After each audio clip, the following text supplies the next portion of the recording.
ಯೇಸುವೆ ನೀ ಶಿಲುಬೆಗೆರಿದೆಯೇ ನನ್ನ ತಪ್ಪಿನಿಂದ, ನಿನ್ನ ಹೃದಯವೇ ಗಾಯಗೊಂಡಿತೆ.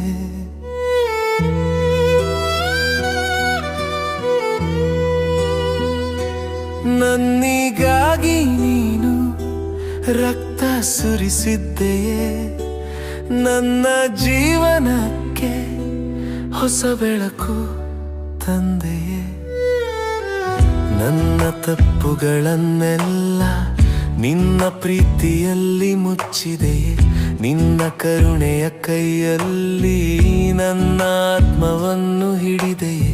ಯೇಸುವೆ ಯೇಸುವೆ ನಿನ್ನ ಪ್ರೀತಿಗೆ ಮಿತಿಯಿಲ್ಲ, ಶಿಲುಬೆಯ ಮೇಲೆ ನೀನು ನನಗಾಗಿ ಪ್ರಾಣ ಕೊಟ್ಟೆಯೇ.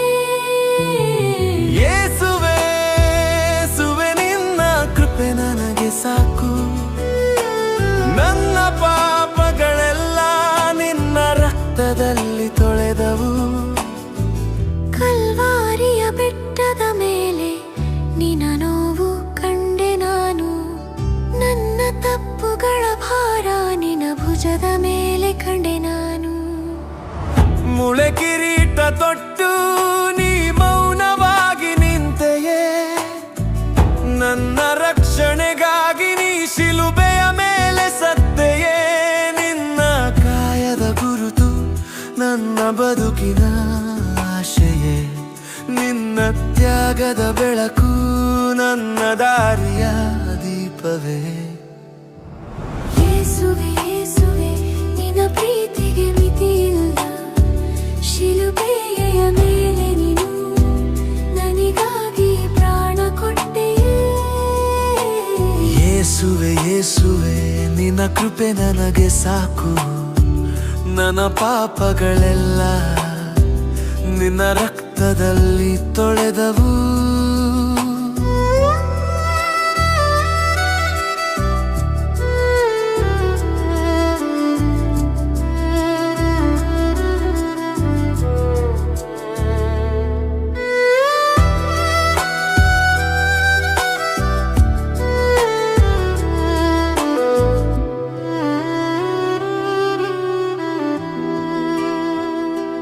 ನನ್ನ ಹೃದಯ ನಿನಗೆ ಅರ್ಪಣೆ, ನನ್ನ ಜೀವ ನಿನಗೆ ಸಮರ್ಪಣೆ. ನಿನ್ನ ಮಾರ್ಗದಲ್ಲಿ ನಡೆಯುವೆ, ನಿನ್ನ ಹೆಸರನ್ನು ಹೊಗಳುವೆ. ಶಿಲುಬೆಯ ನೆರಳಲ್ಲಿ ನನ್ನ ಜೀವ ಕಂಡುಕೊಂಡೆ, ನಿನ್ನ ಪ್ರೀತಿಯ ಸಾಗರದಲ್ಲಿ ನನ್ನ ಆತ್ಮ ಮುಳುಗಿತು. ರಕ್ಷಕನಾದ ಯೇಸು, ನಿನ್ನ ಶಿಲುಬೆಯ ಪ್ರೀತಿ ನನ್ನ ಜೀವನದ ಬೆಳಕು. ನನ್ನ ಪಾಪದಿಂದ ನೀ ಶಿಲುಬೆಗೆರಿದೆಯೇ, ನನ್ನ ರಕ್ಷಣೆಗಾಗಿ ನೀ ಜೀವ ಕೊಟ್ಟೆಯೇ.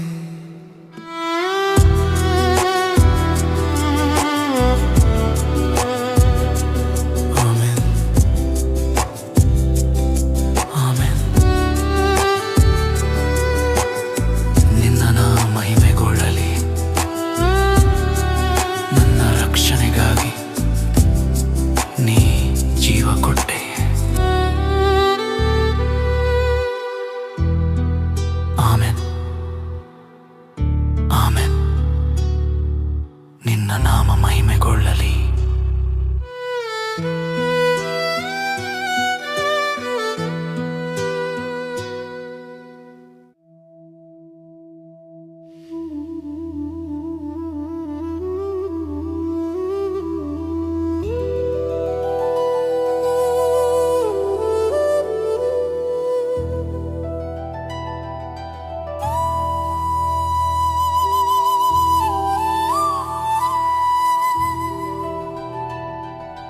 ಕತ್ತಲೆಯ ದಾರಿಯಲ್ಲಿ ನಾನು ನಡೆಯುವಾಗ, ಕಣ್ಣೀರಿನ ನೆರಳಲ್ಲಿ ಹೃದಯ ತೇಲುವಾಗ, ನಿನ್ನ ಹೆಸರನ್ನು ನಿಧಾನವಾಗಿ ಕೂಗುವೆನು. ಯೇಸು ನೀನೇ ನನ್ನ ಬೆಳಕು. ನನ್ನ ನೋವು ನಿನ ನಿನಗೆ ತಿಳಿದಿದೆ, ನನ್ನ ಮೌನದ ಪ್ರಾರ್ಥನೆ ಕೇಳಿದೆಯೇ. ಎಲ್ಲವೂ ಕಳೆದು ಹೋದಂತಾದರೂ ನೀನೇ ನನ್ನ ಆಶೆ. ಯೇಸು ನಿನ್ನಲ್ಲಿ ನಂಬಿಕೆ ಇಟ್ಟಿದ್ದೇನೆ, ನನ್ನ ಜೀವನ ನಿನ್ನ ಕೈಯಲ್ಲಿ ಇದೆ. ನಿನ್ನ ಯೋಜನೆ ನನಗೆ ಗೊತ್ತಿಲ್ಲ, ಆದರೂ ನಿನ್ನ ಮೇಲೆ ನಂಬಿಕೆ ಇದೆ. ಯೇಸು ನನ್ನ ಹೃದಯ ಒಡೆದರು,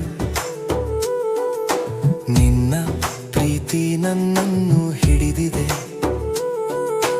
ನಾನು ಅಳುವಾಗ ನೀನು ಹತ್ತಿರವೇ. ಯೇಸು ನಿನ್ನಲ್ಲಿ ನಂಬಿಕೆ ಇದೆ.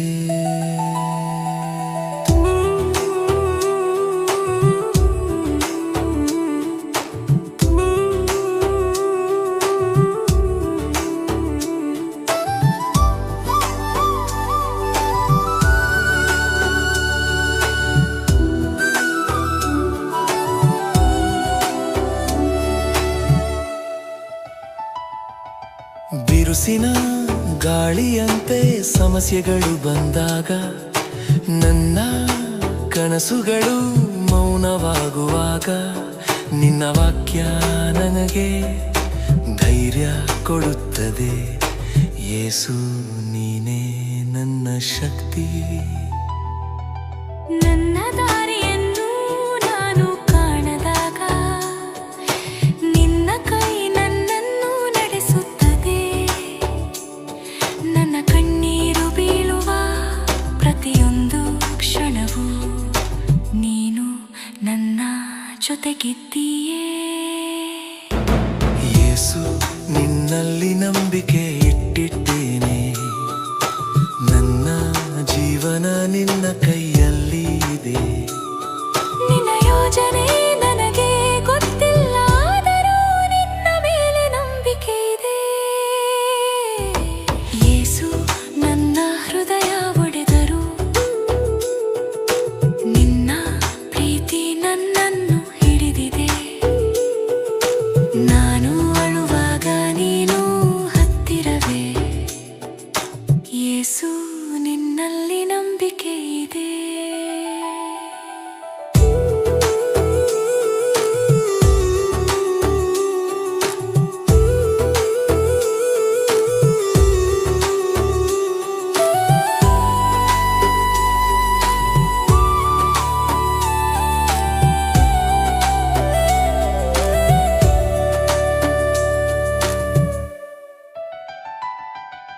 ನನ್ನ ಕನಸುಗಳು ನಿನ್ನ ಕಾಲಿಗೆ ಇಡುತ್ತೇನೆ, ನನ್ನ ಭಯಗಳನ್ನು ನಿನ್ನ ಕೈಗೆ ಕೊಡುತ್ತೇನೆ.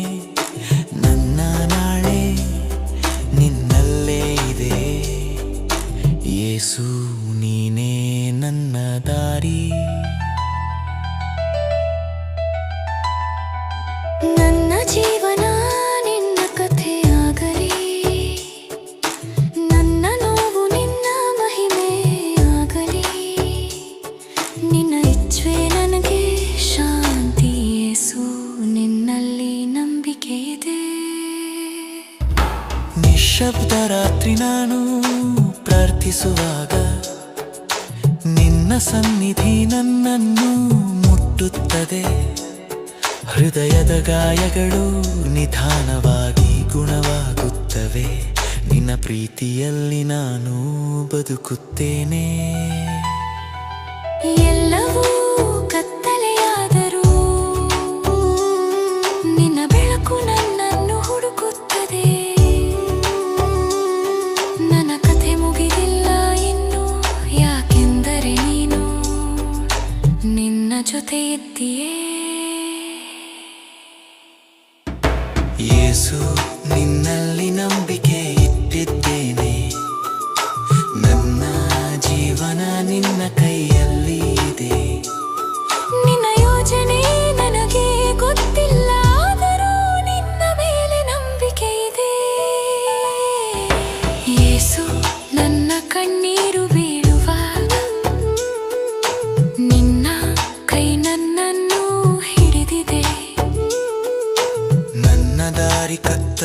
ಆದರೂ ಯೇಸು ನಿನ್ನಲ್ಲಿ ನಂಬಿಕೆ ಇದೆ. ಯೇಸು ನಿನ್ನಲ್ಲಿ ನಂಬಿಕೆ ಇದೆ.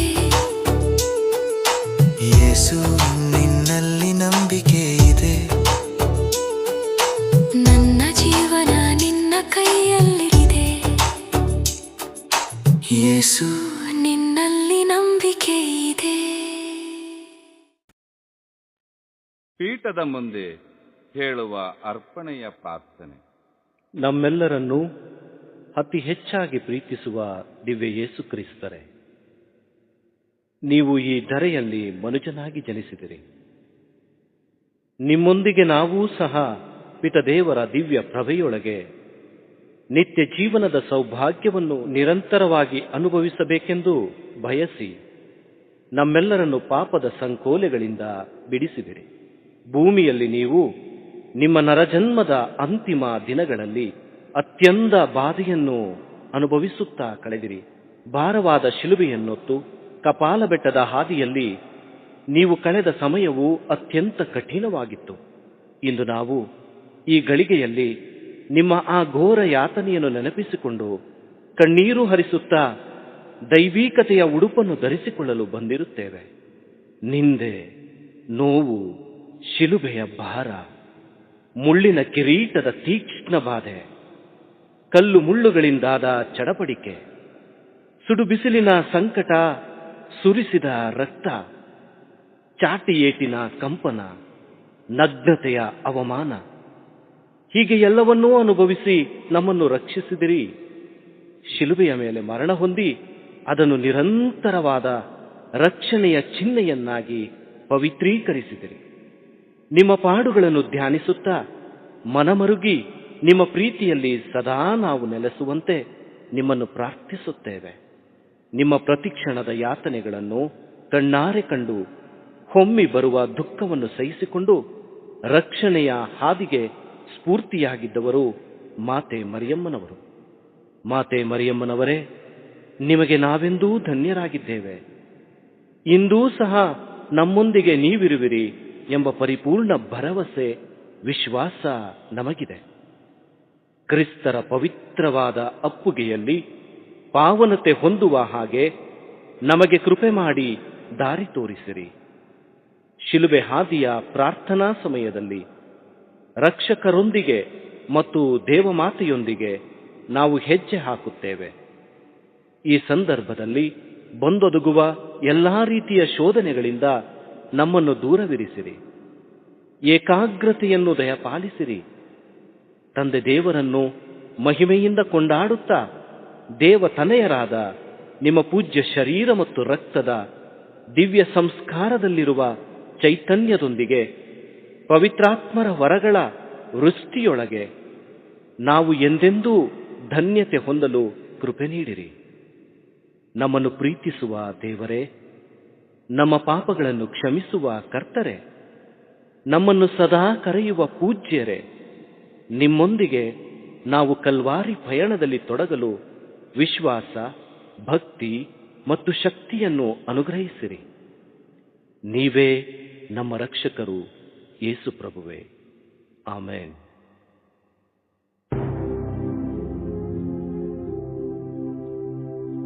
ಬಲಿಗೆ ಹೊರಟಿದೆ ದೇವ ಕುರಿಮರಿ ತಲೆಯ ತಗ್ಗಿಸುತ್ತ, ಮುಳ್ಳು ಕಿರೀಟವ ಧರಿಸಿ ಶಿರದಲ್ಲಿ ದೀನನಾನೆನುತ, ಮಂಜು ಕವಿಯಿತು ನೋಟಲಿ ಸೌಮ್ಯ ರೂಪದ ಎದೆಯಲಿ, ಸತ್ಯ ಮರೆಯಿತು ಲೋಕವು, ಮೌನವಾಯಿತು ನಾದವು, ಮೌನವಾಯಿತು ನಾದವು.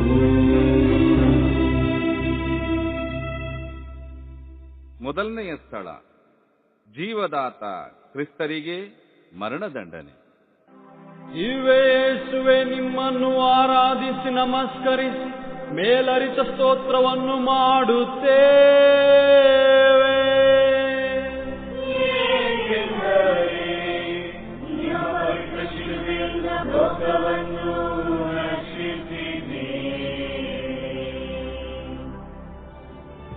ಸತ್ಯ ಸ್ವರೂಪಿಯು ಅಸತ್ಯದ ಎದುರು ತಲೆ ತಗ್ಗಿಸಿ ಬಲಿಗೆ ಸಿದ್ಧವಾದ ಕುರಿಮರಿಯಂತೆ ನಿಂತಿದ್ದಾರೆ. ವಾಕ್ಯ ಎಂಬಾತನು ದೇವರೊಂದಿಗೆ ಇದ್ದನು. ಆತನಿಂದಲೇ ಇಡೀ ಸೃಷ್ಟಿಯು ಉಂಟಾಯಿತು. ಆ ಜೀವದಾತನಿಗೆ ಮರಣದಂಡನೆ. ಇಡೀ ಬ್ರಹ್ಮಾಂಡವೇ ಈ ತೀರ್ಪನ್ನು ಕೇಳಲಾಗದೆ ಮೂಕವೇದನೆಯಿಂದ ನರಳುತ್ತಿದ್ದರೆ, ದೇವರ ಅತ್ಯಂತ ಪ್ರೀತಿಯ ಮಾನವ ಮಾತ್ರ ಗಂಟಲರಿಯೇ ಶಿಲುಬೆಗೆ ಹೇರಿಸಿ ಎಂದು ಹರಚುತ್ತಿದ್ದಾನೆ. ಪ್ರಭುವನ್ನು ಹಿಂಬಾಲಿಸಿ ತಮ್ಮ ನೋವು, ಚಿಂತೆ, ರೋಗ, ಕೊರತೆ, ಹಸಿವುಗಳನ್ನು ಪರಿಹರಿಸಿಕೊಂಡವರು ಸಹ ಇಂದು ಕ್ರಿಸ್ತರ ವಿರುದ್ಧ ತಿರುಗಿ ಬಿದ್ದಿದ್ದಾರೆ. ದುಷ್ಟ ಶಕ್ತಿ ಪ್ರವೇಶಿಸಿದಂತೆ ತಮ್ಮನ್ನು ತಾವು ಮರೆತು ಸತ್ಯದೇವರನ್ನು ಅಸತ್ಯದ ಬಲೆಯಲ್ಲಿ ಕಟ್ಟಿ ಹಾಕಲು ತಾ ಮುಂದೆಂದು ಮುಗಿಬಿದ್ದಿದ್ದಾರೆ. ಇಷ್ಟರವರೆಗೆ ಜೊತೆಯಲ್ಲೇ ಇದ್ದ ಪ್ರಿಯ ಶಿಷ್ಯರು ಎಲ್ಲಿ ಹೋದರು ಎಂಬುದೇ ಗೊತ್ತಿಲ್ಲ. ಅಸತ್ಯವೇ ಸತ್ಯದ ಎದುರು ಶಕ್ತಿಶಾಲಿಯಾಗಿ ಮೆರೆದಿದೆ. ಕತ್ತಲು ಬೆಳಕಿನ ನಡುವೆ ಹೋರಾಟ.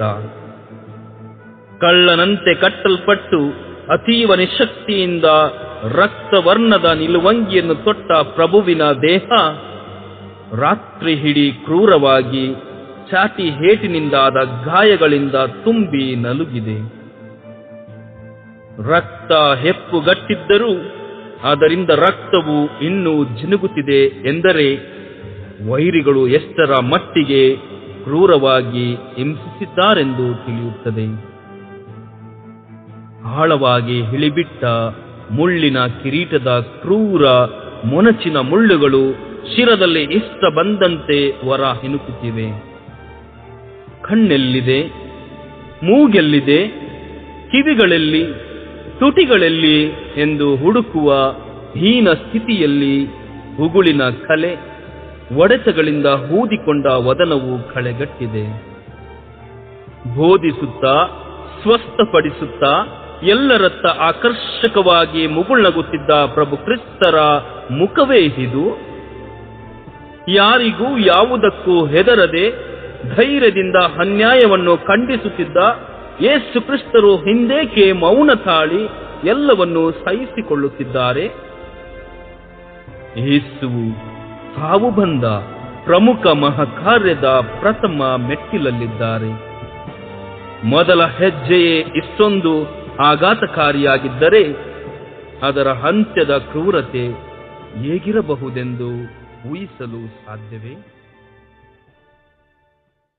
ಪ್ರಭುವೇ, ಕಣ್ಣಿದ್ದವರು ಕಾಣಲಿ, ಕಿವಿಯಿದ್ದವರು ಕೇಳಲಿ ಎಂದಿರಿ. ನನಗೆಲ್ಲಿದೆ ಕಣ್ಣು, ಕಿವಿ, ಶುದ್ಧ ಮನಸ್ಸು? ನೀವು ನನಗಾಗಿಯೇ ಇಷ್ಟೆಲ್ಲ ಘೋರ ಹಿಂಸೆ, ಅವಮಾನವನ್ನು ತಾಳಿದ್ದೀರಿ ಎನ್ನುವ ಸತ್ಯವನ್ನು ಅರಿತಿದ್ದರೂ ಅಸತ್ಯದ ಹಾದಿ ಹಿಡಿದಿರುವೆ. ನಾನು ಇಷ್ಟೊಂದು ನೀಚನಾಗಿ ಬಿಟ್ಟೆನೆ ಪ್ರಭುವೆ. ಪಾಪ ಪ್ರಜ್ಞೆಯಿಂದ ನನ್ನ ಅಂತರಾಳ ಅಳುತ್ತಿದೆ. ಪಶ್ಚಾತ್ತಾಪಪಟ್ಟು ಪಾಪವನ್ನು ತೊರೆದು ನಿಮ್ಮನ್ನು ಈಗಲೇ ಹಿಂಬಾಲಿಸುವೆ ಪ್ರಭುವೆ. ನಮಗೆ ದಯೆ ತೋರಿ ಪ್ರಭು,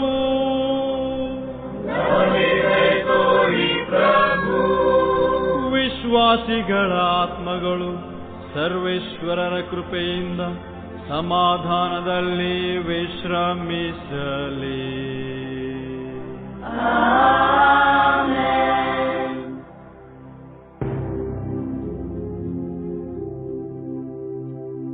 ತಿಳಿದು ತಿಳಿದು ಕೈದ ಪಾಪವು ಘೋರ ಶಿಲುಬೆಯಲಿ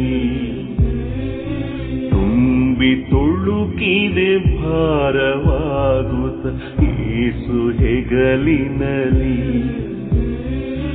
ಲೋಕದ ಹರಿ ಮನುಜನು ನೀತಿ ನಿಯಮವ ತೊರೆದನು.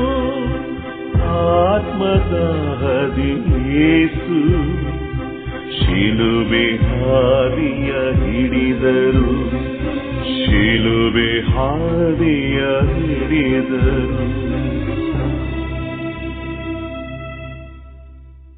ಎರಡನೆಯ ಸ್ಥಳ, ಯೇಸು ಕ್ರಿಸ್ತರು ಪಾಪದ ಶಿಲುಬೆಯನ್ನು ಪ್ರೀತಿಯಿಂದ ಹೊರುತ್ತಾರೆ. ಇವೆ ಯೇಸುವೆ, ನಿಮ್ಮನ್ನು ಆರಾಧಿಸಿ ನಮಸ್ಕರಿಸಿ ಮೇಲರಿತ ಸ್ತೋತ್ರವನ್ನು ಮಾಡುತ್ತೇವೆ.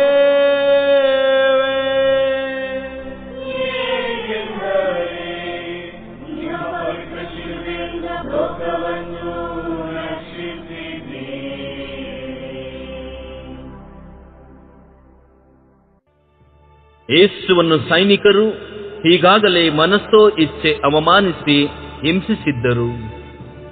ಆದರೂ ಅವರಿಗೆ ತೃಪ್ತಿಯಾದಂತೆ ಕಾಣುತ್ತಿರಲಿಲ್ಲ. ಯೇಸುವನ್ನು ತೀರ್ಪಿತ್ತ ಮರುಕ್ಷಣವೇ ಬೆತ್ತ, ಚಾಟಿಗಳ ಹೇಟು, ಕೇಕೆಯೊಂದಿಗೆ ಮತ್ತಷ್ಟು ರಕ್ತದಿಂದ ಸೋಯಿಸಿದವು. ಇನ್ನಷ್ಟು ಹಿಂಸಿಸಲು ತವಕಿಸಿದರು.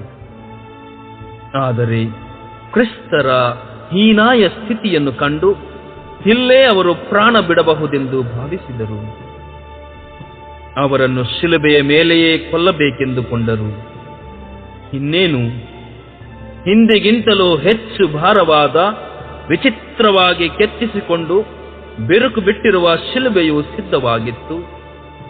ಆದರೆ ಕ್ರಿಸ್ತರ ದೇಹ ಇಂತಹ ಭಾರವಾದ ಶಿಲುಬೆಯನ್ನು ಹೊರಬಲ್ಲದೆ ಎಂಬ ಚಿಂತೆ ಯಾರಲ್ಲೂ ಕಾಣಲಿಲ್ಲ. ಶಿಲುಬೆಯ ಭಾರ ಕೇವಲ ಶಿಲುಬೆಯ ಭಾರವಲ್ಲ. ಶಿಲುಬೆಯ ಕ್ರೂರ ಮೊನಚುಗಳ ರೂಪ ಕೇವಲ ಶಿಲುಬೆಯ ರೂಪವಲ್ಲ. ಮಾನವರಾದ ನಮ್ಮೆಲ್ಲರ ಪಾಪದ ಭಾರ, ನಮ್ಮ ಕೆಟ್ಟ ಪಾಪದ ಅಂದಗೆಟ್ಟ ರೂಪ, ಅದನ್ನು ಯೇಸುವು ಹೊತ್ತು ಅದರೊಂದಿಗೆ ತಮ್ಮನ್ನೇ ಮೊಳೆಗಳಿಂದ ಹೊಡೆಸಿಕೊಂಡು ತೂಗಲ್ಪಟ್ಟು ತಮ್ಮ ಪವಿತ್ರ ರಕ್ತದಿಂದ ತೊಳೆದು ಮರಣ ಹೊಂದಿ ನಮ್ಮನ್ನು ಪಾಪ ಬಂಧದಿಂದ ಬಿಡಿಸಬೇಕಿತ್ತು. ಆದ್ದರಿಂದಲೇ ಕ್ರಿಸ್ತರು ಎಲ್ಲಾ ಹಿಂಸೆಗಳನ್ನು ಸಹಿಸುತ್ತಾ ಶಿಲುಬೆಯನ್ನು ಹೊರಲು ಮುಂದೆ ಬರುತ್ತಾರೆ. ಶಿಲುಬೆ ಇಷ್ಟರವರೆಗೆ ಸತ್ತಂತಿತ್ತು. ಅದಕ್ಕೆ ಜೀವ, ಶಕ್ತಿ, ಗೌರವ ಯಾವುದೂ ಇರಲಿಲ್ಲ. ಆದರೆ ಯೇಸು ಅದರೆಡೆ ಹೋಗುತ್ತಿದ್ದಂತೆ ಶಿಲುಬೆ ಉಸಿರಾಡಿತು. ಯಾವುದೋ ಅದ್ಭುತ ದೈವ ಚೈತನ್ಯ ತನ್ನನ್ನು ಆವರಿಸಿಕೊಳ್ಳುತ್ತಿದೆ ಎಂದು ಅದಕ್ಕೆ ಭಾಸವಾಗಿತ್ತು. ಯೇಸು ಶಿಲುಬೆಯನ್ನು ಸ್ಪರ್ಶಿಸುತ್ತಿದ್ದಂತೆ ಅವಮಾನದ ಚಿಹ್ನೆ ಆಗಿದ್ದ ಶಿಲುಬೆಯು ಒಮ್ಮೆ ನವಿರಾಗಿ ಕಂಪಿಸಿತು. ನಿಜ, ಕಲ್ಲಿಗೂ ಜೀವ ಕೊಡುವವರು ನಮ್ಮ ಕ್ರಿಸ್ತರು.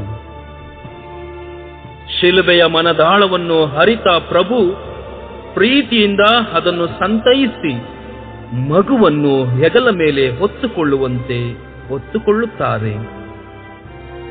ತಾನು ರಕ್ಷಣೆ ಚಿಹ್ನೆಯಾಗಿ ಪರಿವರ್ತನೆಯಾಗಲು ಕ್ರಿಸ್ತರ ಜೊತೆ ಅದು ಕಲ್ವಾರಿ ಬೆಟ್ಟಕ್ಕೆ ಪಯಣಿಸಬೇಕಿತ್ತು. ಮನುಷ್ಯರನ್ನು ಹೊರತು ಸಮಸ್ತ ಸೃಷ್ಟಿಯು ಆ ಕ್ಷಣ ದೇವರ ಪ್ರಸನ್ನತೆಯನ್ನು ಅನುಭವಿಸಿದವು. ಪ್ರಭುವೇ, ನಿರ್ಜೀವಿಯಾಗಿ ನನ್ನನ್ನು ರೂಪಿಸಬಾರದಿತ್ತೆ. ನಿಮ್ಮ ರೂಪದಲ್ಲೇ ನಿಮ್ಮಿಂದಲೇ ಸೃಷ್ಟಿಯಾದ ನಾನು ಇಷ್ಟೊಂದು ಮತಿಹೀನನಾದೆನೆ. ನಾನು ಮಾಡುವ ಪಾಪಗಳು ಶಿಲುಬೆಯನ್ನು ಮತ್ತಷ್ಟು ಭಾರವಾಗಿಸುತ್ತಿದೆ, ನಿಮ್ಮಿಂದ ದೂರ ಮಾಡುತ್ತಿದೆ. ಇನ್ನೆಷ್ಟರವರೆಗೆ ನಿನ್ನಿಂದ ಅಗಲಿರಲು ಸಾಧ್ಯ? ಅಯ್ಯೋ, ಶಿಲುಬೆಗಿರುವಷ್ಟು ಜ್ಞಾನ ನನಗಿಲ್ಲವೇ? ಕ್ಷಮಿಸುವ ಶಕ್ತಿಯೇ ನನ್ನನ್ನು ಕ್ಷಮಿಸಿರಿ. ನಮಗೆ ದಯೆ ತೋರಿ ಪ್ರಭು,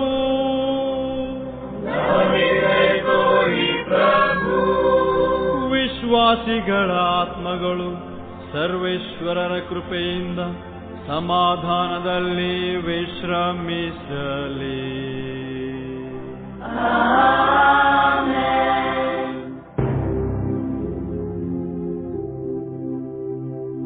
ಮನದ ತಳಮಳ ಬಿಡದೆ ಕಾಡಿತು ಕರುಣಮೂರ್ತಿಯನು.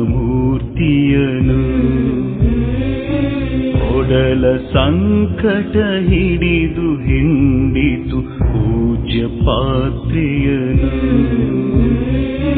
ಬಾಧೆ ಹೆಚ್ಚಲು ದೇಹವು ತಾಗಿ ನೆಲವನು ಅಪ್ಪಿತು.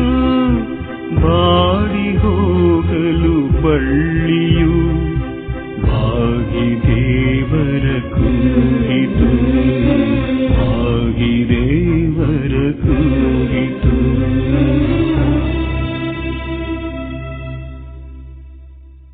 ಮೂರನೆಯ ಸ್ಥಳ, ಯೇಸು ಕ್ರಿಸ್ತರು ಮೊದಲ ಬಾರಿಗೆ ಮುಗ್ಗರಿಸಿ ಬೀಳುತ್ತಾರೆ. ಇವೆ ಯೇಸುವೆ, ನಿಮ್ಮನ್ನು ಆರಾಧಿಸಿ ನಮಸ್ಕರಿಸಿ ಮೇಲರಿತ ಸ್ತೋತ್ರವನ್ನು ಮಾಡುತ್ತೇವೆ.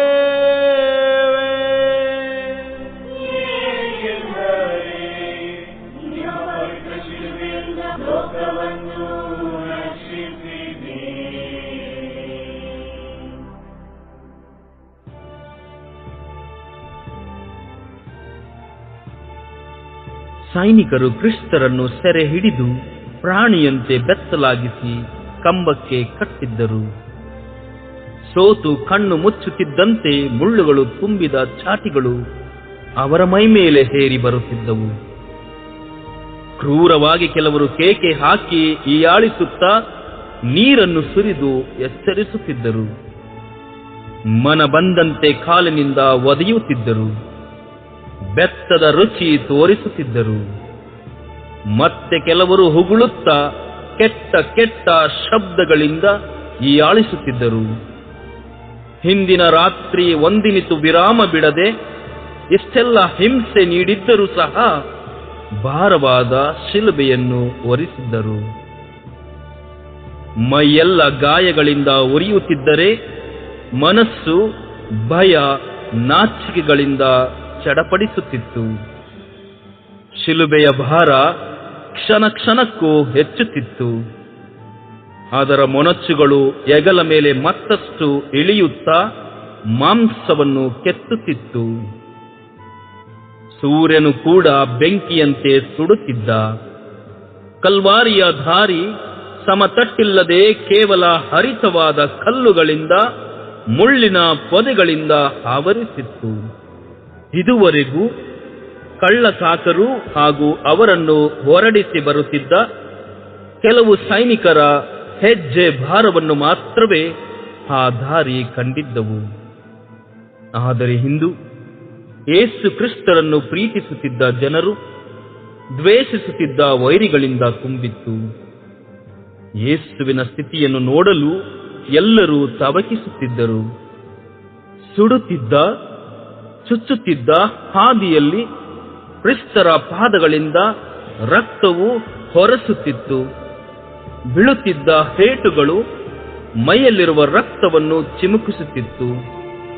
ದಾಹ, ಹಸಿವು, ನೋವು ಕಣ್ಣು ಕತ್ತಲಿಡುತ್ತಿತ್ತು. ಎಲ್ಲವೂ ಮಂಜಾದಂತೆ ದೇಹ ಹಿಂಸೆಯಿಂದ ನಡುಗುತ್ತಿದೆ. ಒಂದೇ ಒಂದು ಹೆಜ್ಜೆಯನ್ನಿಡಲು ಕ್ರಿಸ್ತರಿಂದ ಸಾಧ್ಯವಾಗದೆ ಹೋಯಿತು. ಅದೇ ಸಮಯದಲ್ಲಿ ಮುಳ್ಳುಗಳ ನಡುವಿದ್ದ ಕಲ್ಲಿಗೆ ಬೆರಳು ತಾಗಿ ಎಡವಿ ಮುಗ್ಗರಿಸಿ ಬೀಳುತ್ತಾರೆ. ದೇಹ ಸಂಪೂರ್ಣ ನೆಲ ಕಚ್ಚುತ್ತದೆ. ಶಿಲುಬೆ ಅವರ ಮೇಲೆ ಬೀಳುತ್ತದೆ. ಬಿದ್ದ ರಭಸಕ್ಕೆ ಸರಿಯಾಗಿ ಬೆತ್ತಗಳ ಹೇಟುಗಳು ಅವರನ್ನು ಎಚ್ಚರಿಸುತ್ತವೆ. ಹಾಗೆಯೇ ಕಣ್ಣು ತೆರೆಯುತ್ತದೆ. ದೂರದಲ್ಲಿ ಮಂಜು ಮಂಜಾಗಿ ಕಲ್ವಾರಿ ಬೆಟ್ಟದ ತುದಿ ಕಾಣಿಸುತ್ತದೆ. ಏನೋ ವಿದ್ಯುತ್ ಸಂಚಾರ. ತಂದೆಯನ್ನು ನೆನೆದು ಹೇಳುತ್ತಾರೆ. ಶಿಲುಬೆ ಮತ್ತೆ ಹೆಗಲಲ್ಲಿ ಹೆಜ್ಜೆ ತಡವರಿಸಿದರೂ ಅಡಿಹಿಟ್ಟಿರುತ್ತದೆ. ಪ್ರಭುವೆ, ಕಾಲಿಲ್ಲದವರನ್ನು ನಡೆಯಲು ಹೇಳಿದ್ದೀರಿ. ಕುಷ್ಠದಿಂದ ಮೈಯೆಲ್ಲ ಗಾಯವಾದವರನ್ನು ಗುಣಪಡಿಸಿದ್ದೀರಿ. ಪಾಪದಲ್ಲಿ ಎಡವಿ ಬೀಳುವವರಿಗೆ ಆಸರೆಯಾದಿರಿ. ಆದರೆ ಇಲ್ಲಿ ನಿಮಗಾರೂ ಆಸರೆಯಾಗುತ್ತಿಲ್ಲ. ಬದಲಿಗೆ ನಿಮ್ಮ ಸಂಕಟ ಹೆಚ್ಚುತ್ತಲೇ ಹೋಗುತ್ತಿದೆ. ಸಂಕಷ್ಟಗಳಿಂದ ನನ್ನನ್ನು ಬಿಡಿಸಿದವರು ನೀವೇ. ನನ್ನ ಪಾಪವೇ ನಿಮ್ಮನ್ನು ಕದಡಿಸುತ್ತಿದೆ. ನಿಮ್ಮನ್ನು ನೋಡುತ್ತಾ ಕೂಗುತ್ತಿದ್ದೇನೆ. ಪಾಪದಿಂದ ವಿಮುಕ್ತನಾಗಲು ಬಯಸುತ್ತಿದ್ದೇನೆ. ಕ್ಷಮಿಸುವ ಚೈತನ್ಯವೇ, ನನ್ನನ್ನು ಕ್ಷಮಿಸಿರಿ. ನಮಗೆ ದಯೆ ತೋರಿ ಪ್ರಭು,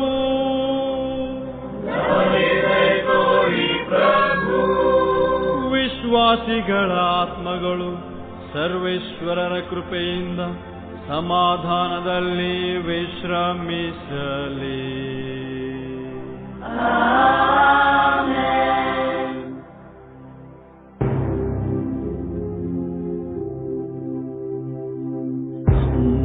ಎನ್ನುವ ಮಧುರ ರೂಪವು ಸ್ಫೂರ್ತಿ ಪಸರಿಸಿದೆ.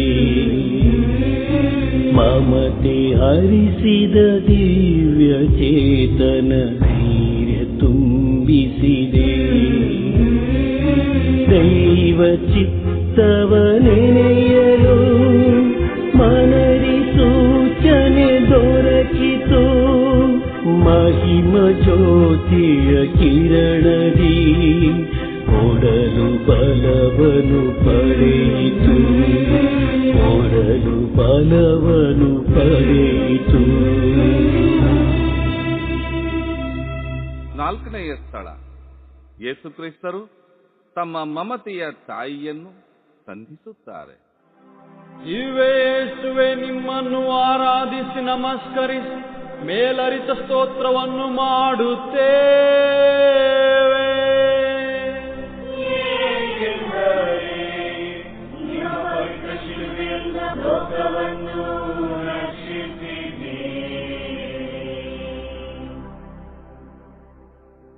ಅಮ್ಮ ಎನ್ನುವ ಒಂದೇ ಒಂದು ಕೂಗಿನಲ್ಲಿ ಇಡೀ ನಾದಗಳೆಲ್ಲವೂ ಧ್ವನಿಯಾಗುತ್ತವೆ. ಅವಳ ಒಂದು ನೋಟದಲ್ಲಿ ಅಗಾಧವಾದ ಚೈತನ್ಯವು ತುಂಬುತ್ತವೆ. ಅವಳ ಒಂದು ಸ್ಪರ್ಶದಲ್ಲಿ ಸಾಂತ್ವನ ಪರಿಪೂರ್ಣತೆ ಆವರಿಸುತ್ತದೆ. ಧರೆಯಲ್ಲಿ ನರನಾದ ಕ್ರಿಸ್ತ ತಾಯಿಯ ಮಮತೆಯ ಸರ್ವ ಸುಖವನ್ನು ಅನುಭವಿಸಿದರು. ಆತನ ತಾಯಿ ಇಹಲೋಕದ ಕನ್ನಿಕೆಯಾಗಿದ್ದರೂ ಸಹ ಪರಲೋಕದ ಪ್ರಭೆಯಿಂದ ಶುದ್ಧೀಕರಿಸಲ್ಪಟ್ಟವಳು. ಕೋಟ್ಯಾನುಕೋಟಿ ಸೂರ್ಯನು ಸರಿಸಾಟಿ ಇಲ್ಲದ ತೇಜಸ್ಸಿನಿಂದ ಕೂಡಿದ್ದ ದೇವಕುಮಾರನನ್ನು ತನ್ನ ಒಡಲಿನ ಗರ್ಭವೆಂಬ ಪುಟ್ಟ ಗೂಡಿನಲ್ಲಿ ಅವಿತಿಟ್ಟುಕೊಳ್ಳಲು ಸಾಧ್ಯವೇ? ಖಂಡಿತ ಅಸಾಧ್ಯ. ಪರಮಪಿತ ಏಕಾಏಕಿ ಲೋಕದ ಕನ್ನಿಕೆಯ ಉದರವನ್ನು ಹಾರಿಸಿ ತಮ್ಮ ಪುತ್ರನನ್ನು ಕಳುಹಿಸಲು ನಿರ್ಧರಿಸಲಿಲ್ಲ. ಆದಿಯಲ್ಲಿ ತಮ್ಮದೇ ರೂಪದಲ್ಲಿ ಸೃಷ್ಟಿಸಲ್ಪಟ್ಟ ಆದಾಮ್ ಹವ್ವಳು ತಮ್ಮ ಆಜ್ಞೆಯನ್ನು ತಿರಸ್ಕರಿಸಿದಾಗ ಶಪಿಸಿದರು. ಆದರೆ ಪರಿಹಾರವನ್ನು ಕೊಟ್ಟರು. ಯಾರಿಂದ ಒಬ್ಬಳು ನಾರಿ ಮೋಸಕ್ಕೊಳಗಾಗಿ ಜನ್ಮ ಪಾಪವನ್ನು ಧರಿಸಿದಳೋ ಆ ಮೋಸಗಾರನನ್ನು ತನ್ನ ಕಾಲಡಿ ತುಳಿದು ಜಜ್ಜಲು ಒಬ್ಬಳು ನಾರಿಯನ್ನೇ ಹಾರಿಸಿದರು.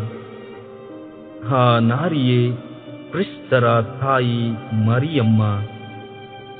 ಆ ಮರಿಯಳ ಉದರವು ಯೇಸು ಕ್ರಿಸ್ತರನ್ನು ಧರಿಸಿತು. ತಮ್ಮ ಕಂದನನ್ನು ಲೋಕ ನಿಯಮದಂತೆ ಕೂಡಿಟ್ಟು ಜನ್ಮ ನೀಡಲು ಆ ಗರ್ಭವನ್ನು ಆದಿಯಲ್ಲೇ ನಿರ್ಮಿಸಿ ಅದನ್ನು ತಮ್ಮ ಮಗನಿಗಾಗಿ ಅಂದೇ ಪವಿತ್ರೀಕರಿಸಿದರು. ಧರ್ಮಶಾಸ್ತ್ರಗಳಿಂದ ಕನ್ಯೆಯು ಪರಿಶುದ್ಧತೆಯಿಂದ ಇರುವಂತೆ ನೋಡಿಕೊಂಡರು. ಸೂಕ್ತವಾದ ಸಮಯದಲ್ಲಿ ತಮ್ಮ ಮಗನನ್ನು ಆ ಕನ್ಯೆಯ ಮೂಲಕ ಲೋಕಕ್ಕೆ ಕಳುಹಿಸಿಕೊಟ್ಟರು. ಆ ಪಾವನತೆ ತುಂಬಿದ ತಾಯಿ ತನ್ನ ಮಗನ ಮುಂದೆ ನಿಂತಿದ್ದಳು. ಆತ ತನ್ನೊಡನೆ ಇದ್ದಷ್ಟು ಕಾಲ ಒಂದು ಕಿರುಗಾಯ ಆಗದಂತೆ ಎಚ್ಚರಿಕೆ ವಹಿಸುತ್ತಿದ್ದಳು. ವಯಸ್ಸು ಮೀರಿದ್ದರೂ ಮಗುವಿನಂತೆ ತನ್ನ ಮಡಿಲಿನಲ್ಲಿ ಮುದ್ದಿಸುತ್ತಿದ್ದಳು. ಅಯ್ಯೋ, ಆ ತಾಯಿಗೆ ಎಷ್ಟು ವೇದನೆಯಾಗುತ್ತಿರಬಹುದು. ಹುಡುಕುತ್ತಾಳೆ, ತನ್ನ ಮಗನ ದೇಹದಲ್ಲಿ ಗಾಯವಿಲ್ಲದ ಜಾಗ ಯಾವುದಾದರೂ ಇದೆಯೇನೋ ಎಂದು. ತಾಯಿ ಮಗನ ಕಣ್ಣುಗಳು ಸಂಧಿಸುತ್ತವೆ. ಪ್ರಕಾಶಮಾನವಾದ ಬೆಳಕು ಅವರ ನಡುವೆ ಸಂಚರಿಸುತ್ತದೆ. ಇಬ್ಬರ ಹೃದಯದಲ್ಲೂ ದೃಢ ನಿರ್ಧಾರದ ಶಕ್ತಿ ಸ್ಫುರಿಸುತ್ತದೆ. ಅವರಲ್ಲಿದ್ದ ದಾಹ, ಹಸಿವು, ನೋವು ಕಡಿಮೆ ಆಗುತ್ತವೆ. ಯೇಸುವಿಗೆ ಸಾಂತ್ವನದ ಕ್ಷಣ ಅದು. ದೇವರ ಚಿತ್ತದ ಬೆಳಕದು. ಪ್ರಭುವೇ, ಅಮ್ಮನ ಸಾಂತ್ವನದ ಸ್ಪರ್ಶ ನಿಮಗೆಷ್ಟು ನಿರಾಳತೆಯನ್ನು ತಂದಿರಬಹುದು. ಒಳಧ್ವನಿಯನ್ನು ಅರ್ಥೈಸಿಕೊಳ್ಳುವವಳು ಅವಳೇ. ನಿಮ್ಮ ಎಲ್ಲ ವೇದನೆಗಳನ್ನು ನೋಡಿ ಮರುಗುತ್ತಿರುವ ಆ ತಾಯಿಗೆ ನೋವನ್ನು ಕೊಟ್ಟಿರುವವನು ನಾನು ನನ್ನ ಪಾಪಕ್ಕಾಗಿ ಮರುಗುತ್ತಾ ಕ್ಷಮೆಯಾಚಿಸುವೆ. ಕ್ಷಮಿಸುವ ಮಮತೆಯ ಪಾತ್ರೆಯೇ, ನನ್ನನ್ನು ಕ್ಷಮಿಸಿರಿ. ನಮಗೆ ದಯೆ ತೋರಿ ಪ್ರಭು,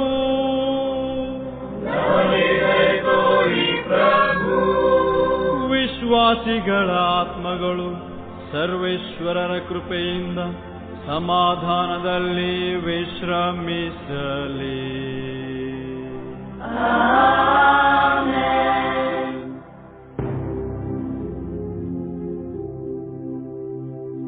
ದಣಿದ ದೇಹವು ಒಲವ ಬಯಸಿತು ಕ್ಷಣದ ಬಿಡುಗಡೆಗೆ.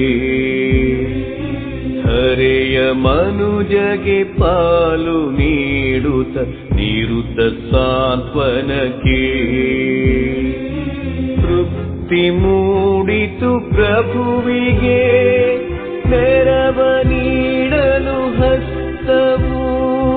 ಸಾಕ್ಷಿಯಾಯಿತು ಪ್ರೀತಿಗೆ ಸುಗಮಗೊಳಿಸಿದ ಸ್ನೇಹವು. ಸುಗಮಗೊಳಿಸಿದ ಸ್ನೇಹವು.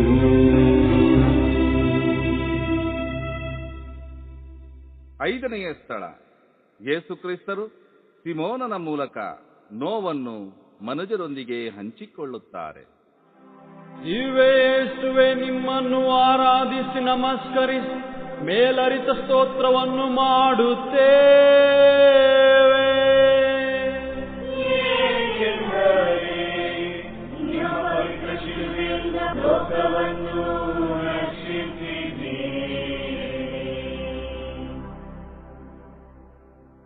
ತಮ್ಮ ತಾಯಿಯ ಮಮತೆಯ ಸ್ಪರ್ಶದಿಂದ ಪ್ರಭುವಿನಲ್ಲಿದ್ದ ಅತೀವ ಸಂಕಟದ ಕುರುಹುಗಳು ಕಡಿಮೆಯಾಗುತ್ತವೆ. ತಡವರಿಸದೆ ಅವರು ಇಡುತ್ತಿರುವ ಹೆಜ್ಜೆಗಳನ್ನು ಕಂಡ ಸೈನಿಕರು ಕುಪಿತರಾಗುತ್ತಾರೆ. ಇಷ್ಟೊಂದು ಹಿಂಸೆಯನ್ನು ಅನುಭವಿಸಿಯೂ ನನ್ನಿಂದ ಸಾಧ್ಯವಿಲ್ಲ, ಬಿಟ್ಟು ಬಿಡಿ ಎಂಬ ಒಂದೇ ಒಂದು ಮಾತು ಹೊರಡುತ್ತಿಲ್ಲ. ಸತ್ತವರನ್ನು ಹೆಬ್ಬಿಸಿದವನು, ದೆವ್ವ ಬಿಡಿಸಿದವನು, ಆ ಶಕ್ತಿ ಏನಾದರೂ ಈತನಲ್ಲಿ ತುಂಬಿರುವುದೇ? ಏನೇ ಆಗಲಿ, ಅವನಲ್ಲಿರುವ ಸಂಪೂರ್ಣ ಬಲವನ್ನು ನಿರ್ನಾಮ ಮಾಡಬೇಕು. ಕಾಪಾಡಿ ಕಾಪಾಡಿ ಎನ್ನುತ್ತಾ ನಮ್ಮ ಕಾಲುಗಳನ್ನು ಹಿಡಿದು ಕೂಗಬೇಕು ಎಂಬ ದುರಾಲೋಚನೆಯಿಂದ ಸೈನಿಕರು ಯೇಸುವನ್ನು ಮನಬಂದಂತೆ ಚಾಟಿ, ಕೊರಡೆ, ಬೆತ್ತಗಳಿಂದ ಇದ್ದ ಬದ್ದ ಶಕ್ತಿ ಉಪಯೋಗಿಸಿ ಬಾರಿಸುತ್ತಾ, ದೂಷಿಸುತ್ತಾ, ಉಗುಳುತ್ತಾ ಹಿಂಸಿಸುತ್ತಾರೆ. ಮಾನವನೊಳಗೆ ಅಡಗಿ ಕುಳಿತ ಪೈಶಾಚಿಕ ರೂಪವು ಈ ಸಮಯದಲ್ಲಿ ತನ್ನ ನರ್ತನವನ್ನು ಮಾಡುತ್ತದೆ. ಮೇಲೆ ಮೇಲೆ ಬೀಳುವ ಏಟುಗಳು, ಅಂಟಿ ಕುಳಿತ ಹೊಟ್ಟೆ, ಒಣಗಿದ ನಾಲಿಗೆ, ಮತ್ತಷ್ಟು ಒಳ ಇಳಿಯುತ್ತಿರುವ ಮುಳ್ಳಿನ ಕಿರೀಟದ ಮುಳ್ಳುಗಳು, ದೇಹದಿಂದ ಧಾರಾಕಾರವಾಗಿ ಹೊರ ಹರಿಯುತ್ತಿರುವ ರಕ್ತ ಎಲ್ಲವೂ ಯೇಸುವಿನ ದೇಹದಲ್ಲಿ ನಿಶಕ್ತಿಯನ್ನು ಹೆಚ್ಚಿಸುತ್ತವೆ. ಆ ಕ್ಷಣ ಯೇಸುವಿನ ಮನಸ್ಸಿನಲ್ಲಿ ಒಂದು ಆಲೋಚನೆ ಮಿಂಚುತ್ತದೆ. ಮಾನವರು ಇಂದು ನನ್ನ ವಿರುದ್ಧ ನಿಂತಿದ್ದಾರೆ, ಆದರೆ ಮುಂದೆ ಅಯ್ಯೋ, ನನ್ನ ಯೇಸುವಿಗೆ ಎಷ್ಟೊಂದು ವೇದನೆಯನ್ನು ನೀಡಿದ್ದೆ, ಅವರನ್ನು ಸಂತೈಸಲು ಇಲ್ಲ ಎಂದು ಕರುಬಬಹುದು. ಕೆಲ ನಿಮಿಷಗಳಾದರೂ ನನ್ನ ನಿಶಕ್ತಿಗೆ ಸಹಕಾರವನ್ನು ಪಡೆಯಬೇಕು ಎಂದುಕೊಂಡು ಸುತ್ತಮುತ್ತ ನೋಡುತ್ತಾರೆ. ತಮ್ಮ ನೆಚ್ಚಿನ ಶಿಷ್ಯರು ಅವಿತುಕೊಳ್ಳುವುದನ್ನು ಹಿಂಬಾಲಿಸುತ್ತಿದ್ದ ಅನೇಕರು ಬೆದರಿ ದೂರ ಹೋಗುವುದನ್ನು ಕಂಡು ದುಃಖಿತರಾಗುತ್ತಾರೆ. ಅಷ್ಟರಲ್ಲೇ ತಡವರಿಸುತ್ತಾ ಬೀಳುವ ಸ್ಥಿತಿಯಲ್ಲಿ ಇರುವಾಗ ಯೇಸುವಿನ ಪರಿಚಯವೇ ಇಲ್ಲದ ಸಿಮೋನನು ಶಿಲುಬೆಯನ್ನು ಹಿಡಿದುಕೊಂಡು ಕೆಲ ಹೆಜ್ಜೆಗಳನ್ನು ಹಾಕುತ್ತಾನೆ. ಅವನಲ್ಲಿ ಒಂದು ಆಶ್ಚರ್ಯ ಮೂಡುತ್ತದೆ. ತಾನೆಷ್ಟು ಬಲಶಾಲಿ, ಆದರೂ ಹೊರಲಾಗುತ್ತಿಲ್ಲ. ತಾನೆಷ್ಟು ಬಲಶಾಲಿ, ಆದರೂ ಹೊರಲಾಗುತ್ತಿಲ್ಲ. ಈ ವ್ಯಕ್ತಿ ಎಷ್ಟು ಬಡಕಲಾಗಿದ್ದಾನೆ. ಇವನಿಂದ ಈ ಶಿಲುಬೆಯನ್ನು ಹೊರಲು ಹೇಗೆ ಸಾಧ್ಯವಾಯಿತು? ಪ್ರಭುವೇ, ನಿಮ್ಮ ಅಪಾರವಾದ ಪ್ರೀತಿಯನ್ನು ನಿರ್ಲಕ್ಷಿಸುತ್ತಿದ್ದೇನೆ. ಶಿಲುಬೆ ಹೊತ್ತು ನಿಮ್ಮನ್ನು ಹಿಂಬಾಲಿಸುತ್ತೇನೆ ಎನ್ನುವುದು ಕೇವಲ ನನ್ನ ಬಾಯಿ ಮಾತಾಗಿದೆ. ಆದರೆ ನೀವು ನನ್ನತ್ತಲೇ ಬರುತ್ತಿದ್ದೀರಿ, ದೂರ ಹೋಗುತ್ತಿದ್ದರೂ ನನ್ನ ಹೆಸರಿಡಿದು ಕರೆಯುತ್ತಿದ್ದೀರಿ. ಪ್ರಭುವೇ, ನಿಮ್ಮ ದನಿಗೆ ಹೋಗೊಟ್ಟು ನಿಮ್ಮೆಡೆಗೆ ಬರುವ ಕ್ಷಮಿಸುವ ಸಾಗರವೇ, ನನ್ನನ್ನು ಕ್ಷಮಿಸಿರಿ. ನಮಗೆ ದಯೆ ತೋರಿ ಪ್ರಭು,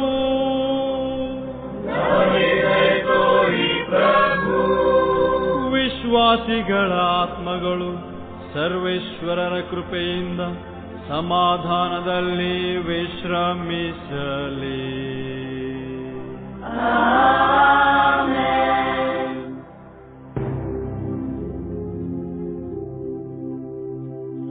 ಮಹಿಳೆ ತೋರಿದ ದಿಟ್ಟ ದೃಢತೆಯ ಯೇಸು ಮೆಚ್ಚಿದರು. ಪ್ರಾಣಕ್ಕಿಂತಲೂ ಹಿರಿಮೆ ಪಡೆಯಿತು ಅಚಲ ನಂಬಿಕೆಯು. ನ್ಯಾಯ ಪಾಲಿಪ ಮನುಜಗೆ ಕಾರ್ಯ ನೀಡಿತು ಸುಳಿವನು. ಆತ್ಮ ಪ್ರೇರಣೆ ಧರಿಸಲು ಸ್ಥಿರತೆ ತಂದಿತು ಅರಿವನು. ಸ್ಥಿರತೆ ತಂದಿತು ಅರಿವನು.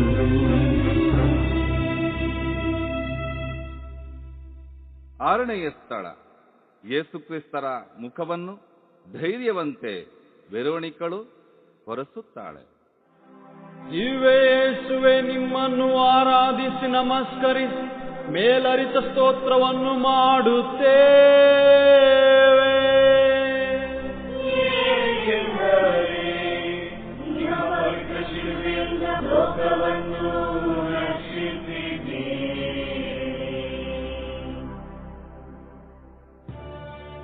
ಕಷ್ಟದಲ್ಲಿರುವ ವ್ಯಕ್ತಿಗಳು ಸಾಮಾನ್ಯವಾಗಿ ಸಾಂತ್ವನ ಬಯಸುತ್ತಾರೆ. ಕೆಲವೊಮ್ಮೆ ಹಣ, ಆಸ್ತಿ, ಸಿರಿತನ, ಕೀರ್ತಿ ಯಾವುದೂ ಸಮಾಧಾನವನ್ನು ತರುವುದಿಲ್ಲ. ಒಂದು ಹಿತವಾದ ನುಡಿ, ಆತ್ಮೀಯತೆಯ ಸ್ಪರ್ಶ, ಧೈರ್ಯದ ನೋಟ ಮನಸ್ಸಿಗೆ ಎಷ್ಟೋ ನೆಮ್ಮದಿಯನ್ನು ಕೊಡುತ್ತದೆ. ಯೇಸು ತಮ್ಮಲ್ಲಿ ಸಹಾಯ ಯಾಚಿಸಿ ಬಂದವರಿಗೆ ನಿರಾಶೆ ಮೂಡಿಸಲಿಲ್ಲ. ತಮ್ಮ ವಸ್ತ್ರವನ್ನು ಮುಟ್ಟಿದ್ದರಿಂದ ಸ್ವಾಸ್ಥ್ಯವನ್ನು ಹರಿಸಿದರು. ಅಳುವ ಕಣ್ಗಳನ್ನು ಹೊರೆಸಿದರು. ಮುದುಡಿದ ಮನಗಳನ್ನು ಹರಳಿಸಿದರು. ನೊಂದ ಹೃದಯಗಳನ್ನು ಸಂತಸ ಪಡಿಸಿದರು. ಆದರೆ ಕಲ್ವಾರಿ ಹಾದಿಯಲ್ಲಿ ಯೇಸು ಒಬ್ಬಂಟಿಗರಾಗಿ ಹೆಜ್ಜೆ ಇಡುತ್ತಿದ್ದಾರೆ. ಯೇಸುವೇ, ಕರ್ತರೇ, ದೇವರೇ ಎಂದು ತಮ್ಮ ಸಂಕಟಗಳ ಪರಿಹಾರಕ್ಕಾಗಿ ಗೋಳಿಟ್ಟವರು ಯಾರೂ ಇವರತ್ತ ಬರುತ್ತಿಲ್ಲ. ನೀವೇ ನಮ್ಮ ರಕ್ಷಕರು, ನೀವೇ ದೇವರ ಕುಮಾರರು, ನೀವೇ ನಿಜವಾದ ಪಾಪ ಪರಿಹಾರಕರು ಎನ್ನುತ್ತಾ ವಿಶ್ವಾಸ ಸೂಚಿಸಿದವರು ಸಹ ಕ್ರಿಸ್ತರೊಂದಿಗಿಲ್ಲ. ಹೊರತಾಗಿ ನೋವು, ದಾಹ, ಹಸಿವು, ಕೀಳು ಮಟ್ಟದ ಹಗೆತನ, ಬಲಹೀನತೆ, ಸುಡು ಬಿಸಿಲು, ಕಾದ ನೆಲ, ಪಾದಗಳನ್ನು ಸೀಳುತ್ತಿರುವ ಮುಳ್ಳುಗಳು, ಜೊತೆಗೆ ಹಪ್ಪಿ ಹಿಡಿದಿರುವ ಭಾರವಾದ ಪಾಪದ ಶಿಲುಬೆ, ಇವೇ ಯೇಸುವನ್ನು ಬಿಟ್ಟು ಅಗಲುತ್ತಿಲ್ಲ. ಏಕೆ ಎಲ್ಲರೂ ಯೇಸುವಿನ ಬಳಿ ಬರುತ್ತಿಲ್ಲ? ಹತ್ತಿರ ಹೋದರೆ ಸೈನಿಕರು ತಮಗೂ ಇಂತಹ ಘೋರ ಹಿಂಸೆ ನೀಡಬಹುದೆಂದು ಎಲ್ಲರಿಗೂ ಭಯ. ಆದರೆ ವೆರೋನಿಕಳೆಂಬ ಸ್ತ್ರೀಯು ಸಂಕೋಚ ಸ್ವಭಾವದ ಈಕೆಗೂ ಹೆದರಿಕೆ ಇತ್ತು. ಯೇಸುವಿನ ಮಹತ್ ಕಾರ್ಯಗಳನ್ನು ಕಂಡವಳು, ಬೋಧನೆಯನ್ನು ಕೇಳಿದವಳು, ಕ್ರಿಸ್ತರು ಹಂಚಿದ ರೊಟ್ಟಿಯನ್ನು ತಿಂದವಳು, ಯೇಸುವನ್ನು ವಿಶ್ವಾಸಿಸಿ ಪ್ರೀತಿಸಿದವಳು, ತನ್ನ ಬದುಕನ್ನು ಮಾರ್ಪಡಿಸಿಕೊಂಡು ದೈವ ಭಕ್ತಿಯತ್ತ ಸರಿದವಳು. ಯೇಸು ಪ್ರಭುವಿಗೆ ಶಿಲುಬೆಯ ಮರಣ ತೀರ್ಪಾಗಿದೆ ಎಂಬ ಸಂಗತಿ ಕೇಳಿ ಅವರನ್ನು ಕಾಣಲು ಓಡೋಡಿ ಬಂದಳು. ಬಲಿಷ್ಠ ಸೈನಿಕರನ್ನು ಲೆಕ್ಕಿಸದೆ ಎಲ್ಲರನ್ನು ನೂಕುತ್ತಾ ಯೇಸುವಿನ ಬಳಿ ಬರುತ್ತಾಳೆ. ತಕ್ಷಣ ತಾನು ತಂದಿದ್ದ ನೀರನ್ನು ಯೇಸುವಿನ ಕಳಹೀನ ಮುಖದ ಮೇಲೆ ಪ್ರೋಕ್ಷಿಸಿ ತನ್ನಲ್ಲಿದ್ದ ಬಿಳಿ ಬಟ್ಟೆಯಿಂದ ಹೊರೆಸುತ್ತಾಳೆ. ಕುಡಿಯಲು ನೀರು ಕೊಡಲು ಹೋದಾಗ ಸೈನಿಕನೊಬ್ಬ ಕಾಲಿನಿಂದ ಹೊದ್ದು ಅವಳನ್ನು ದೂರ ತಳ್ಳುತ್ತಾನೆ. ಯೇಸುವಿನ ಹಾಗೂ ವೆರೋನಿಕಳ ಕಣ್ಣುಗಳು ಸಂಧಿಸುತ್ತವೆ. ದೈವಿ ಕಿರಣಗಳು ಅವಳನ್ನು ಆವರಿಸುತ್ತವೆ. ಪ್ರಭುವೇ, ಸಂಕೋಚ, ಭಯ, ನಾಚಿಕೆ ಎಲ್ಲವೂ ಮಾನವನ ಸಹಜ ಗುಣಗಳು. ಆದರೆ ಒಬ್ಬ ಕಷ್ಟದಲ್ಲಿರುವಾಗ ಎಲ್ಲವನ್ನು ಬದಿಗಿಟ್ಟು ಸಹಾಯ ಮಾಡುವ ಸನ್ನಿವೇಶವನ್ನು ನಿರ್ಮಿಸಿಕೊಳ್ಳಬೇಕೆಂದು ಈ ಘಟನೆ ನಮಗೆ ತಿಳಿಸುತ್ತದೆ. ಇದನ್ನು ನಾನು ಮರೆಯದೆ ಜೀವನದಲ್ಲಿ ಪಾಲಿಸುವೆ. ಕ್ಷಮಿಸುವ ಪರಿಶುದ್ಧ ಗುಣವೇ, ನನ್ನನ್ನು ಕ್ಷಮಿಸಿರಿ. ನಮಗೆ ದಯೆ ತೋರಿ ಪ್ರಭು,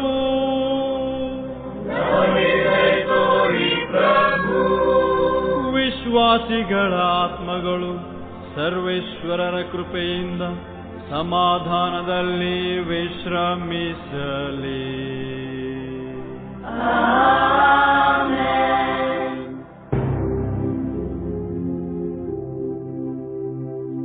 ಮರಳಿ ಮರಳಿ ಮೇರೆದ ಪಾಪವು ಅಧಿಕವಾಗಿಹುದು.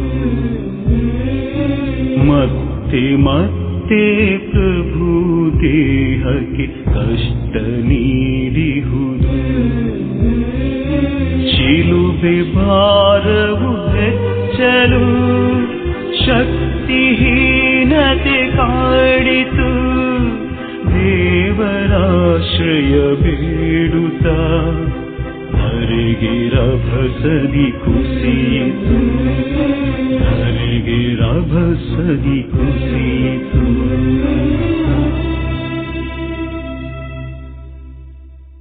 ಏಳನೆಯ ಸ್ಥಳ, ಯೇಸು ಕ್ರಿಸ್ತರು ಎರಡನೆಯ ಬಾರಿಗೆ ಮುಗ್ಗರಿಸಿ ಬೀಳುತ್ತಾರೆ. ಇವೇ ಯೇಸುವೆ, ನಿಮ್ಮನ್ನು ಆರಾಧಿಸಿ ನಮಸ್ಕರಿಸಿ ಮೇಲರಿತ ಸ್ತೋತ್ರವನ್ನು ಮಾಡುತ್ತೇವೆ.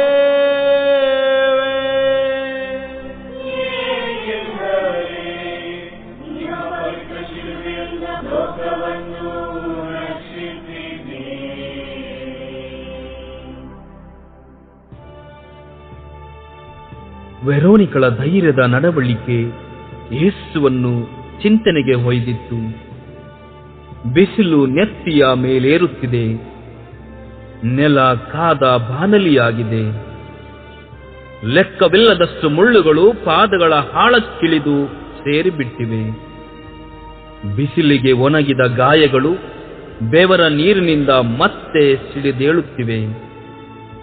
ಸೈನಿಕರು ನೀಡುತ್ತಿರುವ ಹಿಂಸೆ ಶಿಲುಬೆಯು ಭಾರವಾಗುತ್ತಲೇ ಇದೆ. ಇವೆಲ್ಲದರ ನಡುವೆಯೂ ನಡುಗುತ್ತಾ ಹೆಜ್ಜೆಗಳು ಮುಂದಡಿ ಇಟ್ಟಿವೆ. ಏಕೋ ಯೇಸುವಿನ ಮಾನವ ಹೃದಯ ಕೆಲ ಕ್ಷಣ ತಲ್ಲಣಿಸುತ್ತದೆ. ಇವುಗಳನ್ನು ಅನುಭವಿಸಬೇಕು ಎಂಬುದು ತಂದೆಯ ಚಿತ್ತ. ಆ ಚಿತ್ತವನ್ನು ಸಂಪೂರ್ಣಗೊಳಿಸಲು ನನ್ನಿಂದ ಸಾಧ್ಯವೇ? ಈ 3 ವರ್ಷದಲ್ಲಿ ಒಂದೇ ಒಂದು ಕ್ಷಣ ನನ್ನನ್ನು ಬಿಟ್ಟಿರಲಾರದ ಶಿಷ್ಯರು ಈ ಗಳಿಗೆಯಲ್ಲಿ ನನ್ನೊಂದಿಗಿರಬಾರದೆ? ನನ್ನಿಂದ ಉಪಕಾರ ಪಡೆದವರಲ್ಲಿ ಕೆಲವರಾದರೂ ನನಗೆ ಧೈರ್ಯ ಹೇಳಬಾರದಿತ್ತೆ? ಲಾಜರನಿಗಾಗಿ ಕಣ್ಣೀರಿಟ್ಟು ಆತನನ್ನು ಜೀವಕ್ಕೆ ತಂದೆ, ಆತನಾದರೂ ಬರಬಾರದಿತ್ತೆ? ಏಕೆ ಎಲ್ಲರೂ ನನ್ನಿಂದ ಇಂದು ದೂರವಾಗಿದ್ದಾರೆ? ನಾನೇನ ಮಾಡಿದೆ? ಮಾನವರಿಗಾಗಿ ತಾನೇ ನಾನು ಈ ವೇದನೆಯನ್ನು ಅನುಭವಿಸುತ್ತಿರುವುದು. ಅವರ ರಕ್ಷಣೆಗಲ್ಲವೇ ಕಲ್ವಾರಿಯತ್ತ ನನ್ನ ಈ ಪಯಣ. ಹಿಂಬಾಲಿಸುತ್ತಿರುವ ಎಲ್ಲರನ್ನೂ ನೋಡಿದರು, ಒಬ್ಬರಾದರೂ ನನ್ನ ಕಣ್ಣಿಗೆ ಕಣ್ಣಿಡುತ್ತಿಲ್ಲ. ಏನೋ ಯಾವುದೋ ದೃಶ್ಯವನ್ನು ಸವಿಯುವಂತೆ ನನ್ನನ್ನು ನೋಡುತ್ತಾ ಬರುತ್ತಿದ್ದಾರೆ. ಸೀನಾಯ್ ಪರ್ವತದ ಬೋಧನೆ ನೆನಪಿಗೆ ಬರುತ್ತದೆ. ಸಾಮತಿ ಉಪಕಥೆಗಳು ಕಣ್ಣ ಮುಂದೆ ಹಾದು ಹೋಗುತ್ತವೆ. ಮಾಡಿದ ಮಹತ್ ಕಾರ್ಯಗಳು ಸೇವಕನಂತೆ ಶಿಷ್ಯರ ಪಾದಗಳನ್ನು ತೊಳೆದದ್ದು ಕಾಣಿಸುತ್ತವೆ. ಶಿಷ್ಯರಿಗೆ ತಿಳಿ ಹೇಳಿದ ವಿಷಯಗಳು ಕಿವಿಯಲ್ಲಿ ಮಾರ್ದನಿಸುತ್ತವೆ. ಅಂತಿಮ ಭೋಜನದಲ್ಲಿ ತನ್ನ ಶರೀರ ಮತ್ತು ರಕ್ತಗಳನ್ನು ರೊಟ್ಟಿ ರಸಗಳ ರೂಪದಲ್ಲಿ ಆತ್ಮರಕ್ಷಣೆಗಾಗಿ ಸ್ವೀಕರಿಸಲು ಅರ್ಪಿಸಿದ ಚಿತ್ರಣ ಗೋಚರಿಸುತ್ತದೆ. ಯೇಸುವಿನ ಮನಸ್ಸು ವರ ನೋವಿಗಿಂತಲೂ ಅತಿಯಾದ ನೋವಿನಿಂದ ನರಳುತ್ತದೆ. ದುಃಖಿಸುತ್ತಾರೆ. ತಮಗೆ ಗೊತ್ತಿಲ್ಲದ ಹಾಗೆ ನೆಲಕುರುಳುತ್ತಾರೆ. ದೇವರಿಗೆ ಎಲ್ಲವನ್ನು ಸಮರ್ಪಿಸುತ್ತಾರೆ.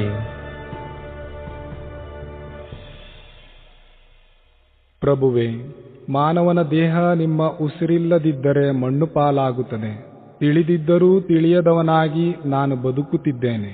ಹಸಿಮರಕ್ಕೆ ಈ ಸ್ಥಿತಿಯಾದರೆ ಒಣಮರದ ಪಾಡೇನು ಎಂಬ ಮಾತು ನೆನಪಿಗೆ ಬರುತ್ತದೆ. ನಿಮ್ಮೊಂದಿಗೆ ಚಿರಕಾಲ ಜೀವಿಸುವ ಭಾಗ್ಯ ಸಿಗಲು ನಮ್ಮ ಪಾಪಗಳನ್ನು ತ್ಯಜಿಸಲೇಬೇಕು. ಅದಕ್ಕಾಗಿ ಸದಾ ನಾನು ಶ್ರಮಿಸುತ್ತೇನೆ.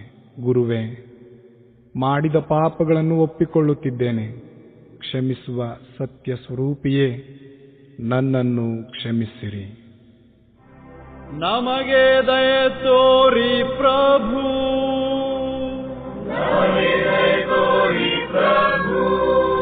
ವಿಶ್ವಾಸಿಗಳ ಆತ್ಮಗಳು ಸರ್ವೇಶ್ವರರ ಕೃಪೆಯಿಂದ ಸಮಾಧಾನದಲ್ಲಿ ವಿಶ್ರಮಿಸಲಿ.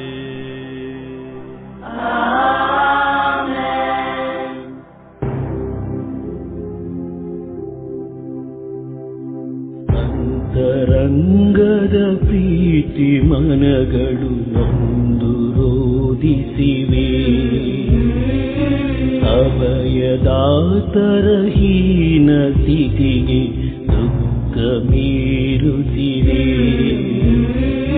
ಪ್ರಭುವು ಮೌನವ ಮುರಿಯುತ್ತಾ ಪ್ರೀತಿ ನುಡಿಗಳ ಹೇಳಲು, ದೈವ ಚಿಂತನೆ ಕೇಳಲು ನೋವ ಮರೆಯಿತು ಹೃದಯವು, ನೋವ ಮರೆಯಿತು ಹೃದಯವು.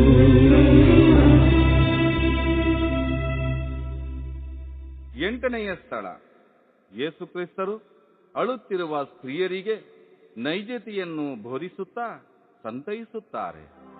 ಇವೆ ಯೇಸುವೆ, ನಿಮ್ಮನ್ನು ಆರಾಧಿಸಿ ನಮಸ್ಕರಿಸಿ ಮೇಲರಿತ ಸ್ತೋತ್ರವನ್ನು ಮಾಡುತ್ತೇವೆ.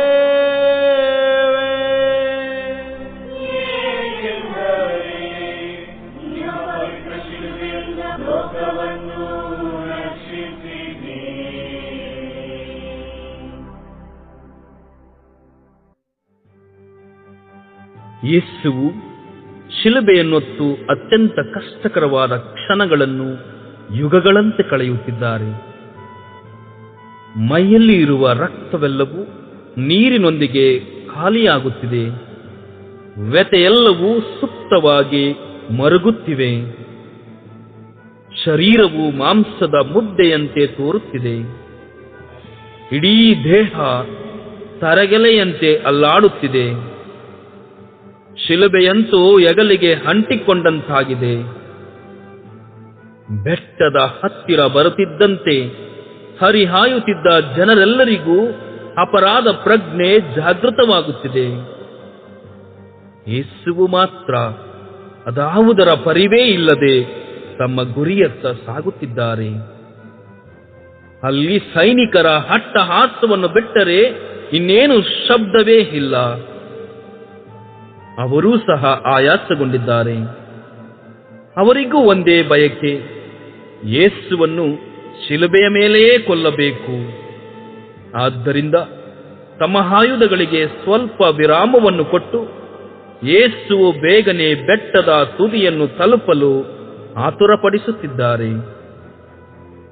ಇದ್ದಕ್ಕಿದ್ದ ಹಾಗೆ ಸೈನಿಕರ ಅಟ್ಟಹಾಸದ ನಡುವೆ ಅಳುವಿನ ಧ್ವನಿ ಕೇಳಿಸುತ್ತದೆ.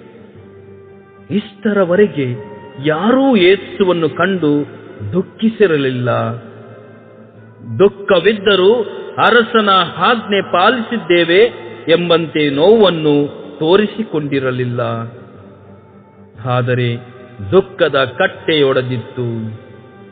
ಸ್ತ್ರೀಯರು ತಮ್ಮ ಮಕ್ಕಳೊಂದಿಗೆ ಯೇಸುವಿನತ್ತ ಬರುತ್ತಾ ರೋದಿಸುತ್ತಿದ್ದರು. ಸ್ಥಿಮಿತವನ್ನು ಮೀರಿ ಅಳುತ್ತಿದ್ದರು. ಯೇಸು ತನಗಾಗಿ ಯಾರೂ ಒಂದಿನಿತೂ ಚಿಂತಿಸುತ್ತಿಲ್ಲ ಎಂದುಕೊಂಡ ವೇಳೆಯಲ್ಲಿ ತನಗಾಗಿ ಅಳುತ್ತಿದ್ದ ಸ್ತ್ರೀಯರತ್ತ ನೋಟ ಬೀರುತ್ತಾರೆ. ಮಾನುಷ ಭಾವನೆಗಳು ತೃಪ್ತಿ ಪಡುತ್ತವೆ. ಆದರೆ ಕೆಲವೇ ಕ್ಷಣದಲ್ಲಿ ಅಂತರ್ಯದ ಪ್ರೀತಿಯ ಚಿಲುಮೆ ಹೊರ ಕಾಣಿಸುತ್ತದೆ. ಮರಣ ದಂಡನೆಯ ತೀರ್ಪಿನ ವೇಳೆಯಲ್ಲಿ ಮಾತನಾಡಿದ್ದ ಯೇಸುವಿನಲ್ಲಿ ಮೌನ ಮನೆ ಮಾಡಿತ್ತು. ಅವರ ಅಳು ಅವರನ್ನು ಬಹುವಾಗಿ ಕಾಡಿಸಿತು. ಯೇಸು ಬಾಯ್ದೆರೆದು ಮಾತನಾಡುತ್ತಾರೆ. ನನಗಾಗಿ ಅಳುವುದು ಏಕೆ? ನಿಮ್ಮ ಪಾಪಗಳಿಗಾಗಿ ಮತ್ತು ನಿಮ್ಮ ಮಕ್ಕಳಿಗಾಗಿ ಅಳಿರಿ ಎಂದು ಹೇಳುವಾಗ ಅಲ್ಲಿದ್ದವರು ಬಹುವಾಗಿ ನೊಂದುಕೊಳ್ಳುತ್ತಾರೆ. ಏಕೆಂದರೆ ಯೇಸುವು ತಮಗಾಗಿ ಏನನ್ನೂ ಕೇಳಿಕೊಳ್ಳದೆ ಇನ್ನೂ ಸಹ ಲೋಕದ ಉದ್ಧಾರಕ್ಕಾಗಿ ಪರಿತಪಿಸುತ್ತಿದ್ದರು. ಪ್ರಭುವೇ, ಕಿವುಡರನ್ನು ಮಾತು ಬಾರದವರನ್ನು ಗುಣಪಡಿಸಿದ್ದೀರಿ. ಆದರೆ ನೀವು ಎಲ್ಲವನ್ನು ಮೌನವಾಗಿ ಸಹಿಸಿಕೊಂಡಿರಿ. ಎಲ್ಲೂ ಇತರರ ಬಗ್ಗೆ ದೂಷಿಸಲಿಲ್ಲ. ಕೊನೆಯ ಕ್ಷಣದಲ್ಲೂ ಮನಶುದ್ಧಿಗಾಗಿ ಪಾಪದಿಂದ ವಿಮುಕ್ತರಾಗಲು ಹೇಳಿದ್ದೀರಿ. ನಿಮಗೆ ಸಾಕ್ಷಿಯಾಗಲು ನಮ್ಮನ್ನು ಕರೆದಿರಿ. ಆದರೆ ಮಾತನಾಡುವ ಪ್ರತಿಭೆ ಇದ್ದರೂ ಅನ್ಯಾಯ ನಡೆಯುವಾಗ ಮೌನವಾಗಿದ್ದೇನೆ. ನಿಮ್ಮನ್ನು ಜಗಕ್ಕೆ ಸಾರಲು ನನಗೆ ಜ್ಞಾನ ನೀಡಿರಿ. ಕ್ಷಮಿಸುವ ಮಹಾಶಬ್ದವೇ, ನನ್ನನ್ನು ಕ್ಷಮಿಸಿರಿ. ನಮಗೆ ದಯೆ ತೋರಿ ಪ್ರಭು,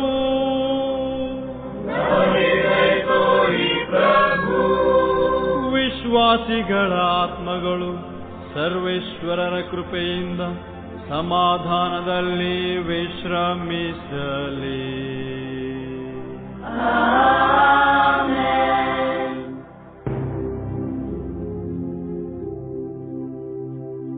ತಾಳಲಾರದೆ ಪಾಪ ಭಾರವ ಈತನ ನೋಡಿದರು.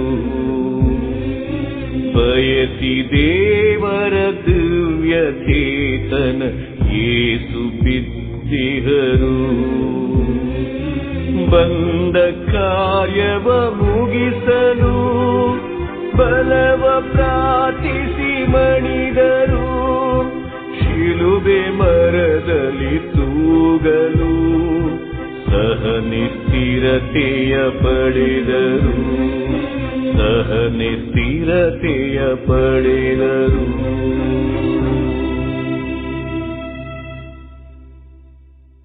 ಒಂಬತ್ತನೆಯ ಸ್ಥಳ, ಯೇಸು ಕ್ರಿಸ್ತರು ಮೂರನೆಯ ಬಾರಿಗೆ ಮುಗ್ಗರಿಸಿ ನೆಲಕ್ಕೆ ಬೀಳುತ್ತಾರೆ. ಇವೆ ಯೇಸುವೆ, ನಿಮ್ಮನ್ನು ಆರಾಧಿಸಿ ನಮಸ್ಕರಿಸಿ ಮೇಲರಿತ ಸ್ತೋತ್ರವನ್ನು ಮಾಡುತ್ತೇವೆ.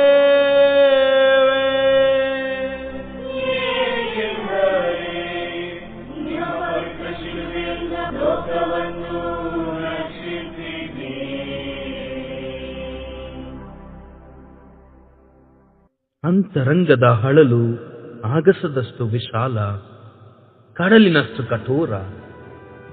ಅದರಲ್ಲಿ ಅಡಗಿರುವ ಸಮಸ್ತ ನೋವಿನ ವಿಷಯಗಳು ಒಡಲನ್ನು ಹಿಂಡುತ್ತದೆ.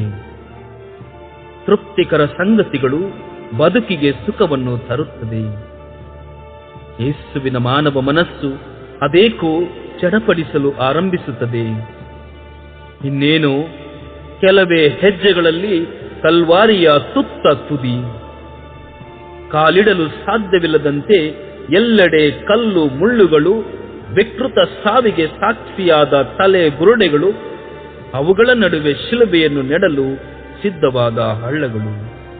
ಕಲ್ಲು ಹೃದಯವನ್ನು ನಡುಗಿಸುತ್ತಿತ್ತು. ಇನ್ನೇನು ಕೆಲವೇ ಸಮಯದಲ್ಲಿ ಯೇಸು ಶಿಲುಬೆ ಮರದ ಮೇಲೆ ಮೊಳೆಗಳಿಂದ ತೂಗಬೇಕಾಗಿದೆ.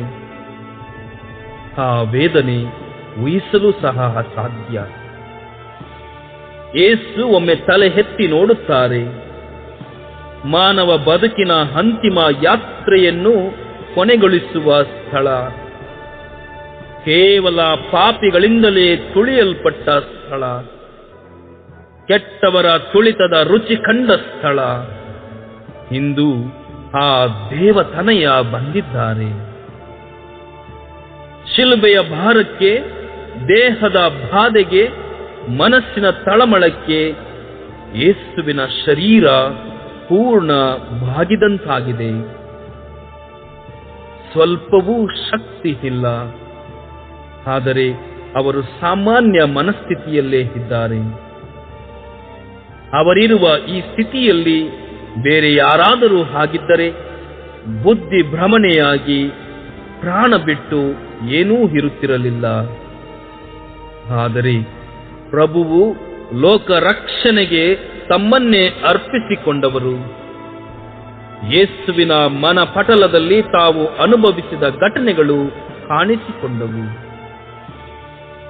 40 ದಿನಗಳ ತಪಸ್ಸು, ಜ್ಞಾನಸ್ನಾನ, ಶಿಷ್ಯರ ನೇಮಕ, ಬೋಧನೆ, ಮಹತ್ಕಾರ್ಯಗಳು, ಮರುರೂಪ ತಾಳಿದ್ದು, ಶಿಷ್ಯರೊಡನೆ ಒಡನಾಟ, ರೊಟ್ಟಿ ರಸಗಳ ಕೊನೆಯ ಭೋಜನ, ರಕ್ತದ ಬೆವರನ್ನು ಸುರಿಸಿದ್ದು, ತನ್ನ ಶಿಷ್ಯನಿಂದ ದ್ರೋಹ, ಶಿಲುಬೆಯ ಮರಣ ದಂಡನೆ, ಎಲ್ಲವೂ ಕೆಲ ಕ್ಷಣ ಯೇಸು ಕ್ರಿಸ್ತರ ಹೃದಯವನ್ನು ಹಿಂಡಿದವು.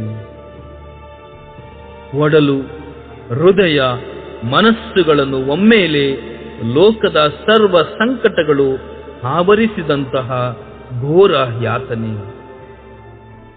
ಎಲ್ಲ ಯಾತನೆಗಳು ಒಟ್ಟಾಗಿ ಮತ್ತೊಮ್ಮೆ ಶಿಲುಬೆಯ ಮೇಲೆ ಅನುಭವಿಸಬೇಕಾಗಿತ್ತು. ಮಾನವ ಚಿಂತನೆ ಅವರನ್ನು ಧೃತಿಗೆಡಿಸಿತು. ನಿತ್ರಾಣರಾಗಿ ಏಕಾಏಕಿ ಮುಕ್ಕಡೆಯಾಗಿ ಬಿದ್ದು ಬಿಟ್ಟರು ಯೇಸು. ಅದು ತಂದೆ ದೇವರಿಗೆ ಸಂಪೂರ್ಣವಾಗಿ ಸಮರ್ಪಿಸಿಕೊಂಡ ಪರಿಯಾಗಿತ್ತು. ಪ್ರಭುವೇ, ಸರ್ವ ಒಳಿತಿಗೂ ಕಾರಣಕರ್ತರು ನೀವು ಪಟ್ಟ ಪಾಡುಗಳು, ನಿಂದನೆ, ನೋವುಗಳು, ಕಷ್ಟ ಸಂಕಟಗಳೆಲ್ಲಕ್ಕೂ ಕಾರಣ ನಾನೇ ಸ್ವಾಮಿ. ಅರಿತಿದ್ದರೂ ಅರಿಯದವನಂತೆ ಇದ್ದೇನೆ. ನಿಮ್ಮ ಈ ಘೋರ ಯಾತನೆಯನ್ನು ಕಂಡು ಪಾಪದ ಆದಿಯಲ್ಲೇ ನಡೆಯುತ್ತಿದ್ದರೆ ನನಗೆಲ್ಲಿ ರಕ್ಷಣೆ? ನಿಮ್ಮಲ್ಲಿ ಬರುತ್ತಿದ್ದೇನೆ. ಕ್ಷಮಿಸುವ ಕರ್ತರೇ, ನನ್ನನ್ನು ಕ್ಷಮಿಸಿರಿ. ನಮಗೆ ದಯೆ ತೋರಿ ಪ್ರಭು,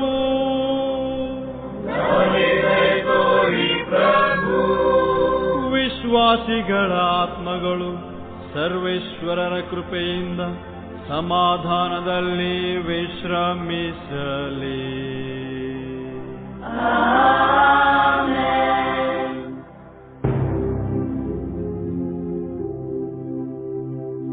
ಗಾಯದೊಡನೆ ಒಣಗಿ ಹೋಗಿಹ ರೂಪ ಸೆಳೆದಿಹ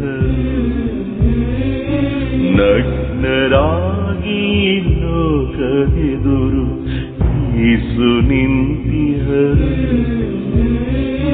ಪ್ರಭುವ ದೇಹ ನಲುಗಿತು ಕ್ರೂರ ಹಿಂಸೆಗೆ ಬಳಲಿತು ಪಾಪಿ ಮನುಜರ ನೋಟವು ದುಷ್ಟತನದಲ್ಲಿ ಮೆರೆಯಿತು ದುಷ್ಟತನದಲ್ಲಿ ಮೆರೆಯಿತು.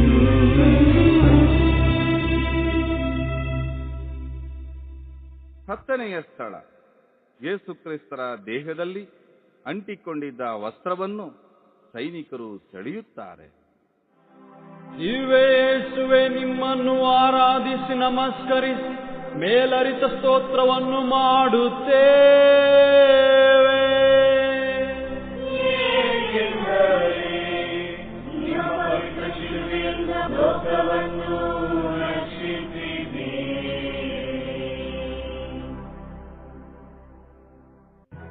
ಯೇಸು ಬಿದ್ದ ರಭಸಕ್ಕೆ ಮುಖವು ಕಲ್ಲು ಮುಳ್ಳಿಗೆ ತಾಕಿತು. ಮುಳ್ಳಿನ ಕಿರೀಟ ಮತ್ತಷ್ಟು ತಲೆಯೊಳಗೆ ಕೊರೆದು ತನ್ನ ನೆಲೆಯನ್ನು ಕಂಡುಕೊಂಡಿತು. ಯೇಸು ಇಲ್ಲೇ ಸತ್ತರೆ ಎಂಬ ಅನುಮಾನದಿಂದ ಅವರ ದೇಹಕ್ಕೆ ಕಂಡಲ್ಲಿ ಒದ್ದರು. ಯೇಸುವಿನ ಹಂತೆ ಇಲ್ಲಿಯೇ ಎಂಬುದು ಯೇಸುವಿನ ಹಂತ್ಯ ಇಲ್ಲಿಯೇ ಎಂಬುದು ದೇವರ ಚಿತ್ತವಲ್ಲ. ಮೈಮೇಲೆ ಬೀಳುತ್ತಿದ್ದ ಒದೆಯು ಯೇಸುವನ್ನು ಎಚ್ಚರಿಸಿತು. ಮಿಸುಕಾಡಿ ಕಣ್ಗಳನ್ನು ತೆರೆದು ನೋಡಿದರು. ಸೈನಿಕರಿಗೆ ಧೈರ್ಯ ಬಂದಿತು. ಬಲವಂತವಾಗಿ ಅವರನ್ನು ಎತ್ತಿ ನಿಲ್ಲಿಸಿ ಕೆಲವೇ ಅಡಿಗಳ ಅಂತರದಲ್ಲಿ ಶಿಲುಬೆಯನ್ನು ನೆಡಬೇಕಾದ್ದರಿಂದ ಅವರನ್ನು ಎಳೆದುಕೊಂಡೇ ಆ ಸ್ಥಳಕ್ಕೆ ತಂದು ಬೀಸಾಡಿದರು. ತೊಟ್ಟಿದ್ದ ನಿಲುವಂಗಿ ದೇಹದ ಅನೇಕ ಕಡೆ ಗಾಯಗಳಿಗೆ ಅಂಟಿ ಒಣಗಿತ್ತು. ಹಾಗೆಯೇ ಶಿಲುಬೆಯಲ್ಲಿ ತೂಗಿಸುವಂತಿರಲಿಲ್ಲ. ಸೈನಿಕರು ಕೆಲವರು ಸೇರಿ ಅವರನ್ನು ಎತ್ತಿ ನಿಲ್ಲಿಸಿದರು. ಬೀಳುತ್ತಿದ್ದ ಯೇಸುವನ್ನು ಹಾಗೆಯೇ ಹಿಡಿದುಕೊಂಡು ಬಟ್ಟೆಯನ್ನು ಸೆಳೆಯತೊಡಗಿದರು.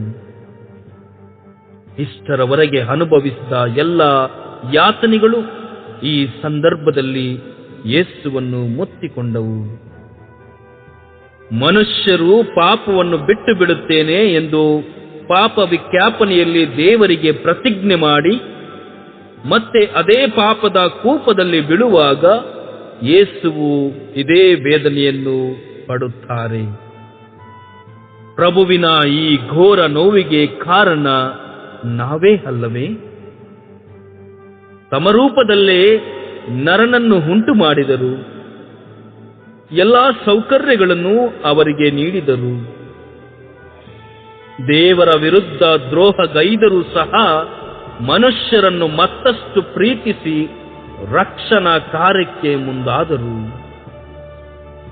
ತಮ್ಮ ಮಗನನ್ನೇ ಲೋಕಕ್ಕೆ ಕಳುಹಿಸಿ ಲೋಕದ ಎಲ್ಲ ಬಾಧೆಗಳನ್ನು ಅನುಭವಿಸಿ ಮನುಜರನ್ನು ರಕ್ಷಿಸಲು ಆಜ್ಞೆಯಿತ್ತರು.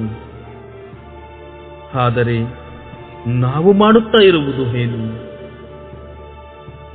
ಅದೇ ಪಾಪ ಸೆಳೆತಕ್ಕೆ ಪದೇ ಪದೇ ಬಲಿಯಾಗುವುದು.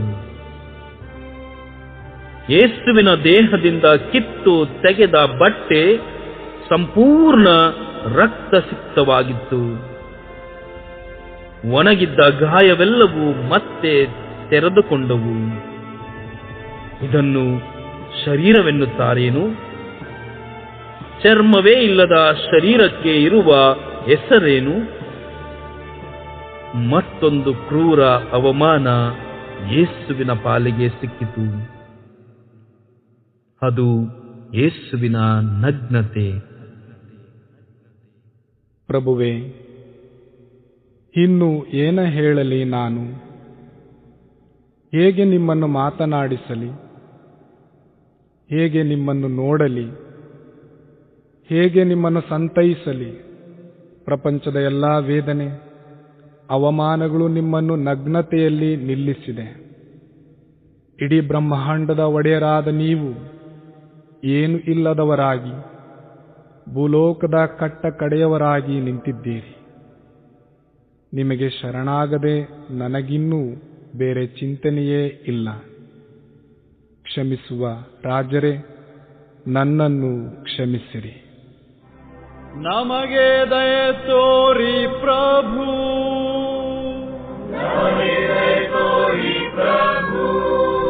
ವಿಶ್ವಾಸಿಗಳ ಆತ್ಮಗಳು ಸರ್ವೇಶ್ವರರ ಕೃಪೆಯಿಂದ ಸಮಾಧಾನದಲ್ಲಿ ವಿಶ್ರಮಿಸಲಿ.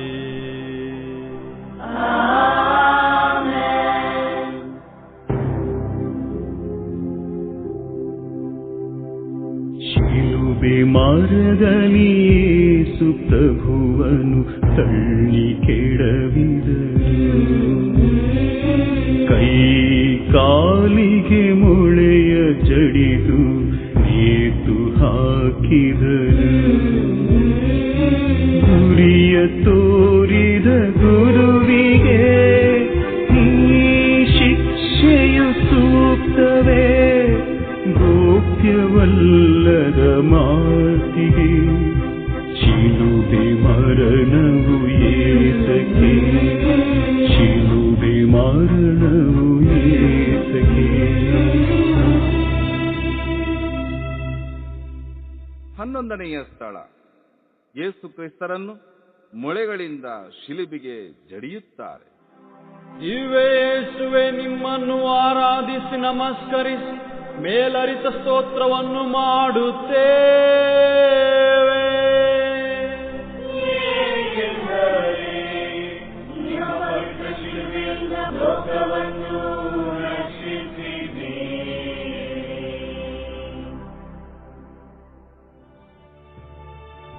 ಆದಿಯಿಂದಲೂ ದೇವರ ಬಳಿ ವಾಕ್ಯದ ರೂಪದಲ್ಲಿದ್ದ ಯೇಸು ಕ್ರಿಸ್ತರು ಇಂದು ಕಲ್ವಾರಿ ಬೆಟ್ಟದ ತುತ್ತ ತುದಿಯಲ್ಲಿ ಅರೆನಗ್ನರಾಗಿ ಸೋತು ನಿಂತಿದ್ದಾರೆ.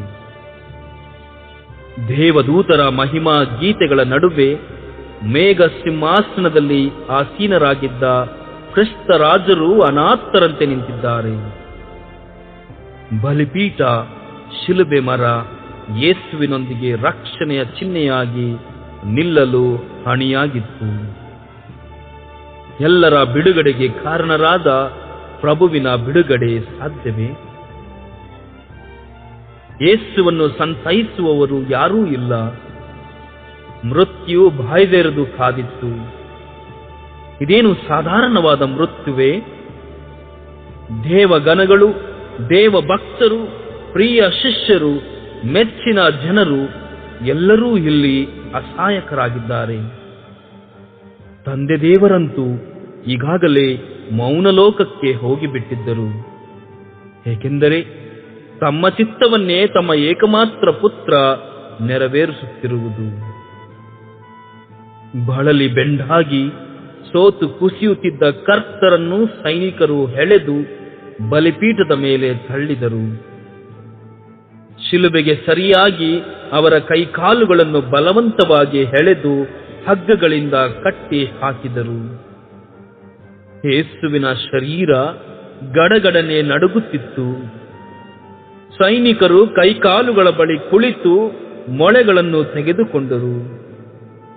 ಎಷ್ಟೋ ಜನರನ್ನು ಪ್ರೀತಿಯಿಂದ ತಡವಿದ್ದ, ಆಶೀರ್ವದಿಸಿದ್ದ, ಸ್ವಸ್ಥಪಡಿಸಿದ್ದ, ಸಂತೈಸಿದ್ದ ಶಿಷ್ಯರ ಪಾದಗಳನ್ನು ತೊಳೆದ ಪವಿತ್ರ ಹಸ್ತಗಳನ್ನು ಹಿಡಿದು ಮಧ್ಯೆ ಮೊಳೆಗಳನ್ನಿಟ್ಟು ಒಡೆದರು. ಚೂಪಾದ ಮೊಳೆಗಳು ಹಸ್ತಗಳ ಮಾಂಸ ಎಲುಬುಗಳನ್ನು ದಾಟಿ ಶಿಲುಬೆಯ ಮರದೊಳಗೆ ಇಳಿಯಿತು. ಊರೂರು ಅಲೆದ, ಕಾಲಿಟ್ಟ ಕಡೆಯೆಲ್ಲ ಅನುಗ್ರಹವನ್ನು ಹರಸಿದ, ಪವಿತ್ರ ತೈಲದಿಂದ ತೊಳೆಯಲ್ಪಟ್ಟ ಪಾದಗಳಿಗೆ ಮೊಳೆಯಿಟ್ಟು ಒಡೆದರು. ಕ್ರಿಸ್ತರ ದೇಹ ಶಿಲುಬೆಯೊಂದಿಗೆ ಹಪ್ಪಿಕೊಂಡಿತ್ತು. ಸೈನಿಕರು ಭಾರವಾದ ಶಿಲುಬೆಯನ್ನು ಎತ್ತಿ ಕಲ್ವಾರಿಯ ಶಿಖರದಲ್ಲಿ ನೆಟ್ಟರು. ಯೇಸುವಿನ ದೇಹ ಕೇವಲ 3 ಮೊಳೆಗಳಲ್ಲಿ ತೂಗಾಡಿತು. ಮಾಂಸ ಖಂಡಗಳು ಕಿತ್ತು ಬಂದವು. ಶರೀರದಲ್ಲಿದ್ದ ಕಿಂಚಿತ್ತು ರಕ್ತವೂ ಸಹ ಹೊರ ಹರಿಯತೊಡಗಿತು. ಯೇಸು ನಮ್ಮೆಲ್ಲರ ರಕ್ಷಣೆಗಾಗಿ ಆಗಸ ಭೂಮಿಗಳ ಮಧ್ಯೆ ತೂಗಾಡುತ್ತಿದ್ದಾರೆ. ಈ ವೇದನೆಯನ್ನು ವರ್ಣಿಸಲು ಸಾಧ್ಯವೇ ಇಲ್ಲ. ಪ್ರಭುವೇ, ಇನ್ನೆಷ್ಟು ಹಿಂಸಿಸಲು ನನ್ನಿಂದ ಸಾಧ್ಯ? ಅವಮಾನಿಸಿದೆ, ಕದಡಿಸಿದೆ, ನೋಹಿಸಿದೆ, ಅಶಕ್ತರನ್ನಾಗಿಸಿದೆ. ಮಿತಿಮೀರಿದ ದ್ರೋಹದಿಂದ ನಿಮ್ಮನ್ನು ತೃಣೀಕರಿಸಿದೆ. ಶಿಲುಬೆ ಮರದ ಮೇಲೆ ತೂಗುವ ಯೇಸುವೆ, ಇನ್ನೆಷ್ಟು ನಿಮ್ಮನ್ನು ಹಿಂಸಿಸಲು ಸಾಧ್ಯ? ಪಾಪಗಳಿಂದ ದೂರಕ್ಕೆ ನನ್ನನ್ನು ಕರೆದುಕೊಂಡು ಬಿಡಿ ಸ್ವಾಮಿ. ಕ್ಷಮಿಸುವ ಪರಿಶುದ್ಧರೇ, ನನ್ನನ್ನು ಕ್ಷಮಿಸಿರಿ. ನಮಗೆ ದಯೆ ತೋರಿ ಪ್ರಭು,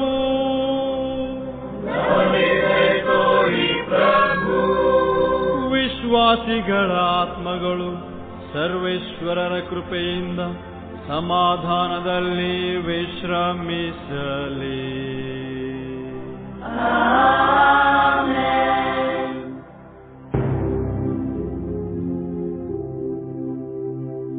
ಶಿಲುಬೆ ಮೇಲೆ 3 ತಾಸು ಯೇಸು ತೂಗಿದರು. ತ್ಯಾಗ ಕರುಣೆ ಕ್ಷಮೆಯ ತೋರುತ್ತ ಜಗವ ಬೆಳಗಿದರು. ಎಲ್ಲ ಮುಗಿಯಿತು ಎನ್ನುತ್ತಾ ಶಿರವ ಬಾಗಿ ಮಣಿದರು. ತಮ್ಮ ಆತ್ಮವ ಅರ್ಪಿಸಿ ಬಂದ ಕಾರ್ಯವ ಮುಗಿಸಿದರು. ಬಂದ ಕಾರ್ಯವ ಮುಗಿಸಿದರು.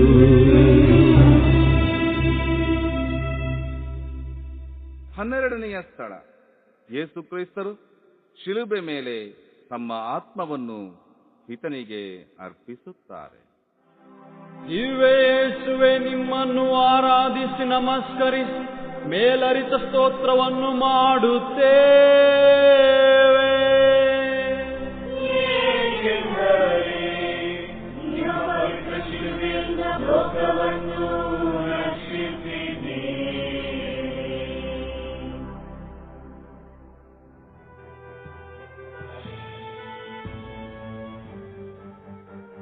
ಸೃಷ್ಟಿಗೆ ಆಧಾರವಾದ ಒಡೆಯನ ಶರೀರಕ್ಕೆ ಈ ಲೋಕದಲ್ಲಿ ಕೇವಲ 3 ಮೊಳೆಗಳ ಆಧಾರ. ಪಾಪದ ಕಿಂಚಿತ್ತು ಸ್ಪರ್ಶವಿಲ್ಲದ ಉದರದಲ್ಲಿದ್ದ ದೇಹವಿದು. ಭುವಿಯ ಬೆಳಕನ್ನು ಕಂಡ ಕ್ಷಣ ದೇವದೂತರ ಹರ್ಷೋದ್ಗಾರವನ್ನು ಕೇಳಿದ ದೇಹವಿದು. ಪಾಪವೊಂದನ್ನು ಬಿಟ್ಟು ಲೋಕದ ಎಲ್ಲ ಅನುಭವಗಳನ್ನು ಹೊಂದಿದ ದೇಹವಿದು. ದೇವ ಚಿತ್ತವನ್ನು ನೆರವೇರಿಸಲು 40 ದಿನ ಕುಂದಿಸಲ್ಪಟ್ಟು ಪವಿತ್ರಾತ್ಮರಿಂದ ಜ್ಞಾನಸ್ನಾನ ಪಡೆದ ದೇಹವಿದು. ಬೋಧನೆ, ಮಹತ್ ಕಾರ್ಯ, ಸೇವೆ, ತ್ಯಾಗ, ಪ್ರೀತಿ, ಸಮತೆ, ಸಮಾಧಾನ, ಕ್ಷಮೆಗೆ ಸಾಕ್ಷಿಯಾದ ದೇಹವಿದು. ನರಮಾನವರು ನಿತ್ಯ ಜೀವಕ್ಕೆ ಪಾತ್ರರಾಗಲು ಮಾಂಸ ರಕ್ತವನ್ನು ರೊಟ್ಟಿ ರಸಗಳ ರೂಪದಲ್ಲಿ ಆಧ್ಯಾತ್ಮಿಕ ಆಹಾರವನ್ನಾಗಿ ಅರ್ಪಿಸಿಕೊಂಡ ದೇಹವಿದು. ಕ್ರೂರವಾಗಿ ಜಜ್ಜಲ್ಪಟ್ಟು ಹಿಂಸಿಸಲ್ಪಟ್ಟು ಅತೀವ ಯಾತನೆಯಿಂದ ಮಾನವ ರಕ್ಷಣೆಗೆ ಸಹಕರಿಸಿದ ದೇಹವಿದು. ಚಿರಕಾಲ ಉಳಿದು ನ್ಯಾಯ ತೀರ್ಪಿನ ದಿನದಂದು ಎಲ್ಲರನ್ನೂ ನಿತ್ಯ ಜೀವಕ್ಕೆ ಕರೆದೊಯ್ಯಲು ಬರುವ ಪವಿತ್ರ ಪಾವನ ಪೂಜ್ಯ ದೇಹವಿದು. ಈ ದೇಹವೇ ಕ್ರಿಸ್ತರ ದೇಹ, ಶಿಲುಬೆಯಲ್ಲಿ ತೂಗುತ್ತಿರುವ ದೇಹ. ಈಗ ಈ ದೇಹದಲ್ಲಿ ಆತ್ಮದೊಂದಿಗಿರುವ ಉಸಿರೊಂದನ್ನು ಬಿಟ್ಟು ಎಲ್ಲವೂ ಸೋತಿತ್ತು. ಯೇಸುವು ಈ ಗಳಿಗೆಯಲ್ಲೂ ಎಚ್ಚರವಾಗಿದ್ದು ತಮ್ಮ ಮಮತೆಯ ತಾಯಿಯನ್ನು ತಮ್ಮ ಪ್ರಿಯ ಶಿಷ್ಯನಿಗೆ ಒಪ್ಪಿಸುತ್ತಾರೆ. ತಮ್ಮನ್ನು ಹಿಂಸಿಸಿದವರಿಗೆ ತಂದೆಯಿಂದ ಕ್ಷಮೆಯನ್ನು ಯಾಚಿಸುತ್ತಾರೆ.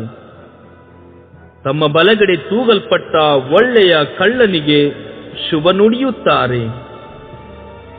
ತಮ್ಮ ಶರೀರದಲ್ಲಿರುವ ಕೊನೆಯ ರಕ್ತವು ಹೊರಹರಿಯಲು ಕಾಯುತ್ತಾರೆ. ಅಷ್ಟರಲ್ಲೇ ಪಿಲಾತನ ಆಜ್ಞೆಯಂತೆ ಯಹೂದ್ಯರ ಅರಸ ಎನ್ನುವ ನಾಮ ಫಲಕ ಶಿಲುಬೆಯ ಮೇಲೆ ತೂಗಲ್ಪಡುತ್ತದೆ. ನನಗೆ ದಾಹವಾಗಿದೆ ಎನ್ನುತ್ತಾರೆ. ಸೈನಿಕರು ನೀಡಿದ ಹುಳಿ ರಸವನ್ನು ಸೇವಿಸದೆ ಒಂದು ಕ್ಷಣ ಎಲ್ಲ ಕಡೆ ನೋಡಿ ತಮ್ಮ ತಂದೆಯನ್ನು ಕೂಗಿ ಕರೆದು, ನನ್ನ ತಂದೆಯೇ, ನನ್ನ ತಂದೆಯೇ, ನನ್ನನ್ನೇಕೆ ಕೈಬಿಟ್ಟಿರಿ ಎನ್ನುತ್ತಾರೆ. ನಂತರ ಎಲ್ಲವೂ ಮುಗಿಯಿತು ಎಂಬ ತೃಪ್ತಿಯಿಂದ ತಲೆಬಾಗಿ ತಮ್ಮ ಪ್ರಾಣವನ್ನು ಪಿತದೇವರಿಗೆ ಒಪ್ಪಿಸುತ್ತಾರೆ. ಮೃತ್ಯುವನ್ನು ಜಯಿಸಲು ಲೋಕರಕ್ಷಕರು ಮೃತ್ಯುವನ್ನು ತಮ್ಮ ವಶಕ್ಕೆ ತೆಗೆದುಕೊಳ್ಳುತ್ತಾರೆ. ಇಡೀ ವಿಶ್ವವೇ ಆ ಒಂದು ಕ್ಷಣ ಕಂಪಿಸುತ್ತದೆ. ಮಹಾದೇವಾಲಯದ ತೆರೆಯು ಇಬ್ಬಾಗವಾಗಿ ಹರಿಯುತ್ತದೆ. ಇಡೀ ಲೋಕವೇ ಕತ್ತಲಿಡುತ್ತದೆ.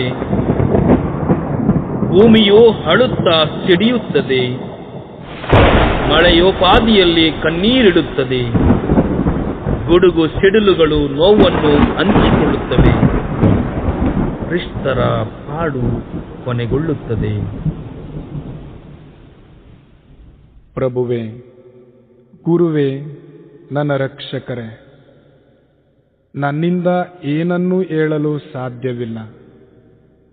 ಕಣ್ಣೀರಿಡುತ್ತಾ ಮೌನವಾಗಿ ನಿಮ್ಮನ್ನು ಧ್ಯಾನಿಸುವುದನ್ನು ಬಿಟ್ಟು ಬೇರೆ ಏನಿದೆ ಹೇಳಿರಿ?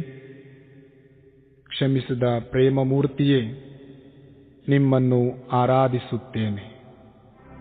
ನಮಗೆ ದಯೆ ತೋರಿ ಪ್ರಭು,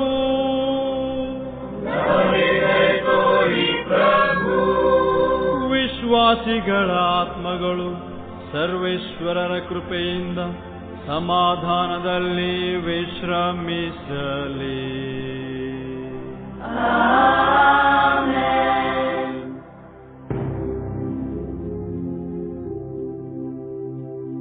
ಮಡಿಲ ತುಂಬಿದ ದೇವ ಮಗನು ಮೌನವಾಗಿಹನು. ಮಮತೆ ಕರಗಳ ಸ್ಪರ್ಶ ನೀಡಿ ಶಾಂತವಾಗಿಹನು. ತಾಯ ಹೃದಯವು ಮಿಡಿಯುತ್ತ ಕೊಟ್ಟ ವಚನವ ನೆನೆಯಿತು. ಪ್ರಭುವ ಯಾತನೆ ಮುಗಿಯಲು ಮಾತೆ ವೇದನೆ ಹೆಚ್ಚಿತು. ಮಾತೆ ವೇದನೆ ಹೆಚ್ಚಿತು. 13ನೆಯ ಸ್ಥಳ, ಯೇಸು ಕ್ರಿಸ್ತರ ಶರೀರವನ್ನು ತಾಯಿ ಮೇರಿಯ ಮಡಿಲಿಗೆ ನೀಡುತ್ತಾರೆ. ಇವೇ ಯೇಸುವೆ, ನಿಮ್ಮನ್ನು ಆರಾಧಿಸಿ ನಮಸ್ಕರಿಸಿ ಮೇಲರಿತ ಸ್ತೋತ್ರವನ್ನು ಮಾಡುತ್ತೇವೆ.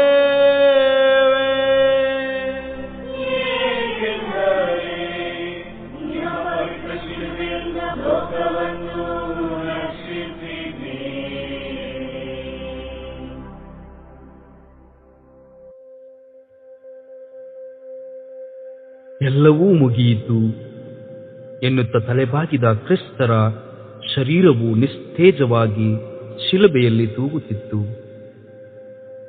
ಯೇಸು ಮೃತಪಟ್ಟಿದ್ದಾರೆ ಎಂದು ದೃಢಪಡಿಸಿಕೊಳ್ಳಲು ಸೈನಿಕನೊಬ್ಬ ಈಟಿಯಿಂದ ಅವರ ಪಕ್ಕೆಗೆ ತಿವಿಯುತ್ತಾನೆ. ಅಲ್ಲಿಂದ ರಕ್ತವೂ ನೀರು ಹರಿದು ಬರುತ್ತದೆ. ಮುಳ್ಳು ಕಿರೀಟವನ್ನು ತೊಟ್ಟ ತಲೆಯು ಪಿತನಿಗೆ ಶರಣಾದಂತೆ ಬಾಗಿತ್ತು. ಇಡೀ ಶರೀರ ಒಣಗಿದ ಗಾಯಗಳಿಂದ ರೂಪವನ್ನೇ ಕಳೆದುಕೊಂಡಿತ್ತು. ಕಣ್ಣುಗಳು ಮುಚ್ಚಿದ್ದವು. ಮುಖದಲ್ಲಿ ಒಂದು ವಿಭಿನ್ನ ಪ್ರಶಾಂತತೆ.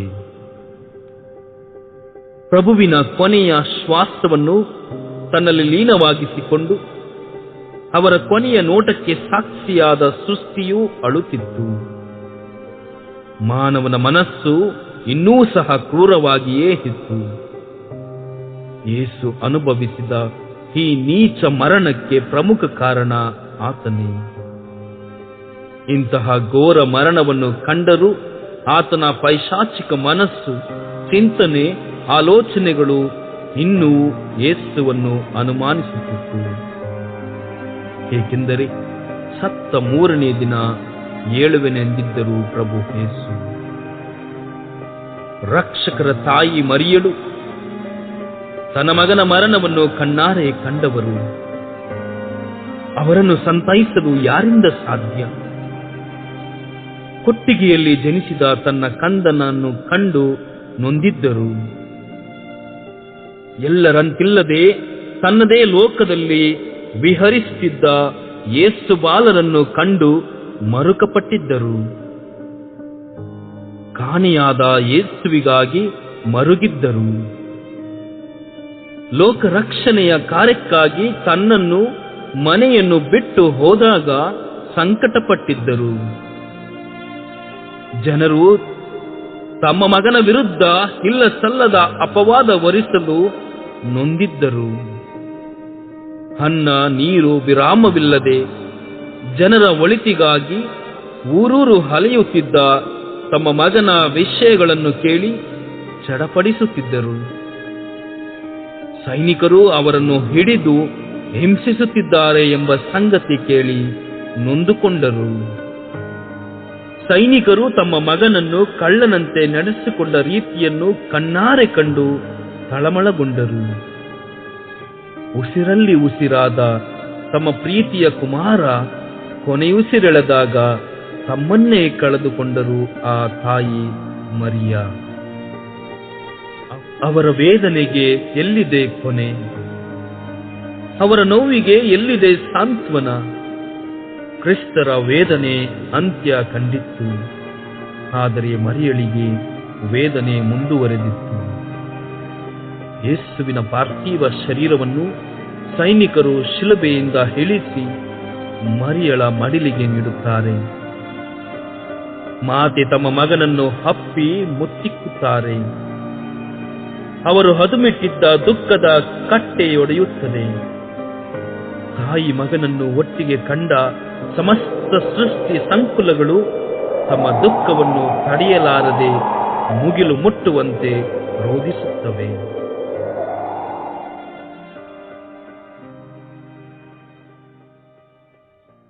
ಪ್ರಭುವೇ, ದುಃಖಿಸಿ ಅಳಲು ಸಹ ನಾನು ಯೋಗ್ಯನಲ್ಲ. ಕ್ಷಮಿಸುವ ಮಹಾಚೇತನವೇ, ನನ್ನನ್ನು ಕ್ಷಮಿಸಿರಿ. ನಮಗೆ ದಯೆ ತೋರಿ ಪ್ರಭು,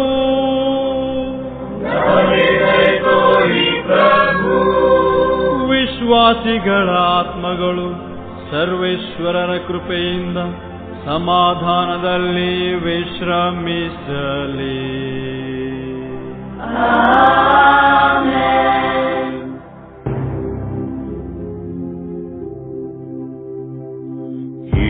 ಯೇಸುರಾಜರ ದೈವ ಕಾರ್ಯವು ಪೂರ್ಣಗೊಂಡಿರುವುದು. ಮನುಜರಂತೆ ಸ್ಥಾನ ಪಡೆದರು ಧರೆಯ ಒಡಲಿನಲ್ಲಿ.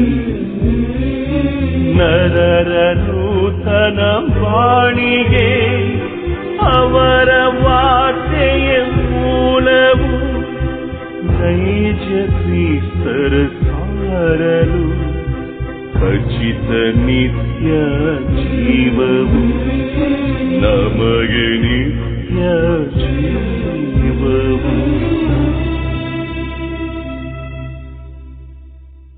14ನೆಯ ಸ್ಥಳ, ಯೇಸು ಕ್ರೈಸ್ತರ ಪಾರ್ಥಿವ ಶರೀರವನ್ನು ಸಮಾಧಿ ಮಾಡುತ್ತಾರೆ. ಇವೇ ಯೇಸುವೆ, ನಿಮ್ಮನ್ನು ಆರಾಧಿಸಿ ನಮಸ್ಕರಿಸಿ ಮೇಲರಿತ ಸ್ತೋತ್ರವನ್ನು ಮಾಡುತ್ತೇವೆ.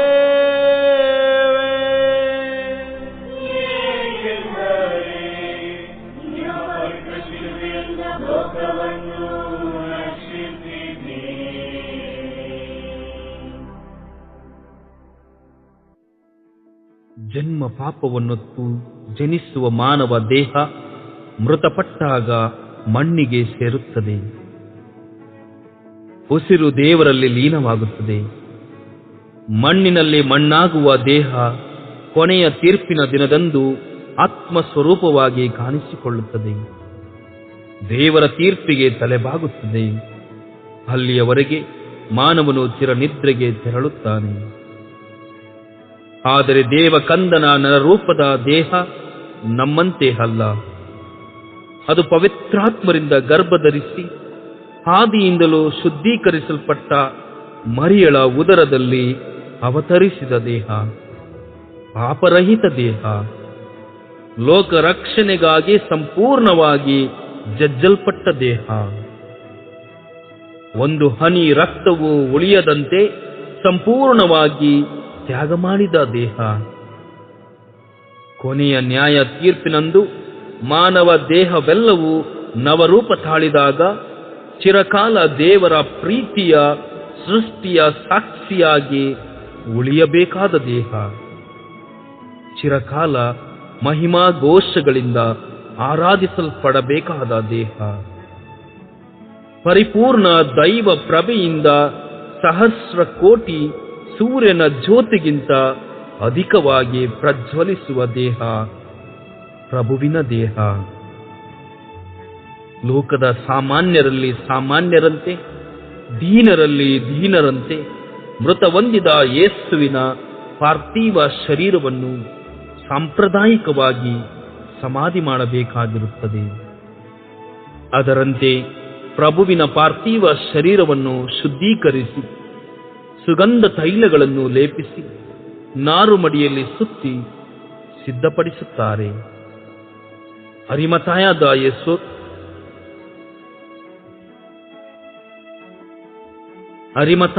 ಯೋಸೇಫನು ತನಗಾಗಿ ನಿರ್ಮಿಸಿದ್ದ ಸಮಾಧಿಯನ್ನು ಯೇಸುವಿಗಾಗಿ ಬಿಟ್ಟುಕೊಡುತ್ತಾನೆ. ಪೂಜ್ಯ ಶರೀರವು ಎಲ್ಲರ ಸಮ್ಮುಖದಲ್ಲಿ ಸಮಾಧಿ ಮಾಡಲ್ಪಡುತ್ತದೆ.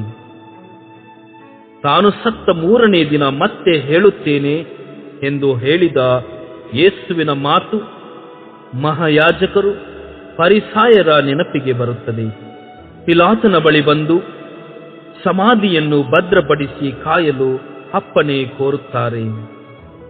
ಯೇಸುವನ್ನು ಕೊಲ್ಲಬೇಕೆಂದು ಹಾತೊರೆಯುತ್ತಿದ್ದವರು ನೆಮ್ಮದಿಯಿಂದ ವಿರಾಮ ತೆಗೆದುಕೊಳ್ಳಲು ಸಹ ಸಾಧ್ಯವಾಗದೆ ಚಡಪಡಿಸುತ್ತಾರೆ.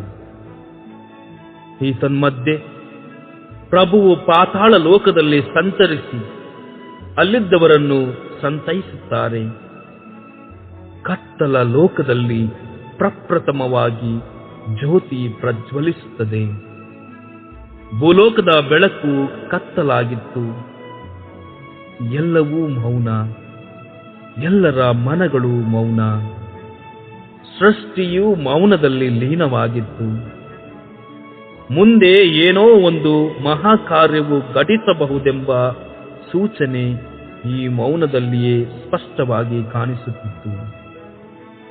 ಯೇಸು ರಕ್ಷಕರ ಪಾರ್ಥಿವ ಶರೀರ ಮುಂದಿನ ಅನನ್ಯ ಲೋಕದ ಅನುಭವಕ್ಕಾಗಿ ಕಾದು ಮಲಗಿತ್ತು.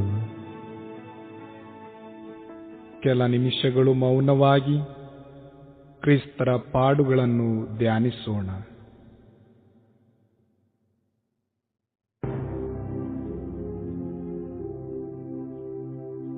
ಜಗದ ಜ್ಯೋತಿಯು ಪಿತನ ಜೊತೆಗೆ ಕೂಡಿಕೊಂಡಿರಲು ಜೀವಧಾತರು ನರನ ಬದುಕಲಿ ಶಾಂತಿ ಹರಸಿದರು.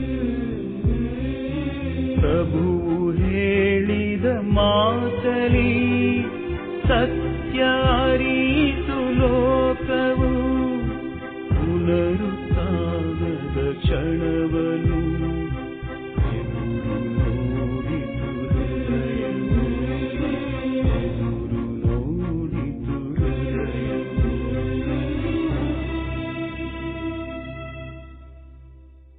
ಅಂತಿಮ ಪ್ರಾರ್ಥನೆ. ಮಹಿಮಾ ಲೋಕದ ಪ್ರಭೆಯಲ್ಲಿರುವ ದೇವತಂದೆಯೇ, ನಿಮ್ಮ ಪ್ರೀತಿಯ ಏಕಮಾತ್ರ ಕುಮಾರನ ರಕ್ಷಣಾ ಕಾರ್ಯವನ್ನು ನಾನು ಧ್ಯಾನಿಸಿದೆ. ಪವಿತ್ರಾತ್ಮರ ಅನುಗ್ರಹದಿಂದ ಏಕಾಗ್ರತೆಯನ್ನು, ಜ್ಞಾನವನ್ನು ಪಡೆದ ನಾನು ನಿಜವಾಗಲೂ ದುಃಖಿಸುತ್ತಿರುವೆನು.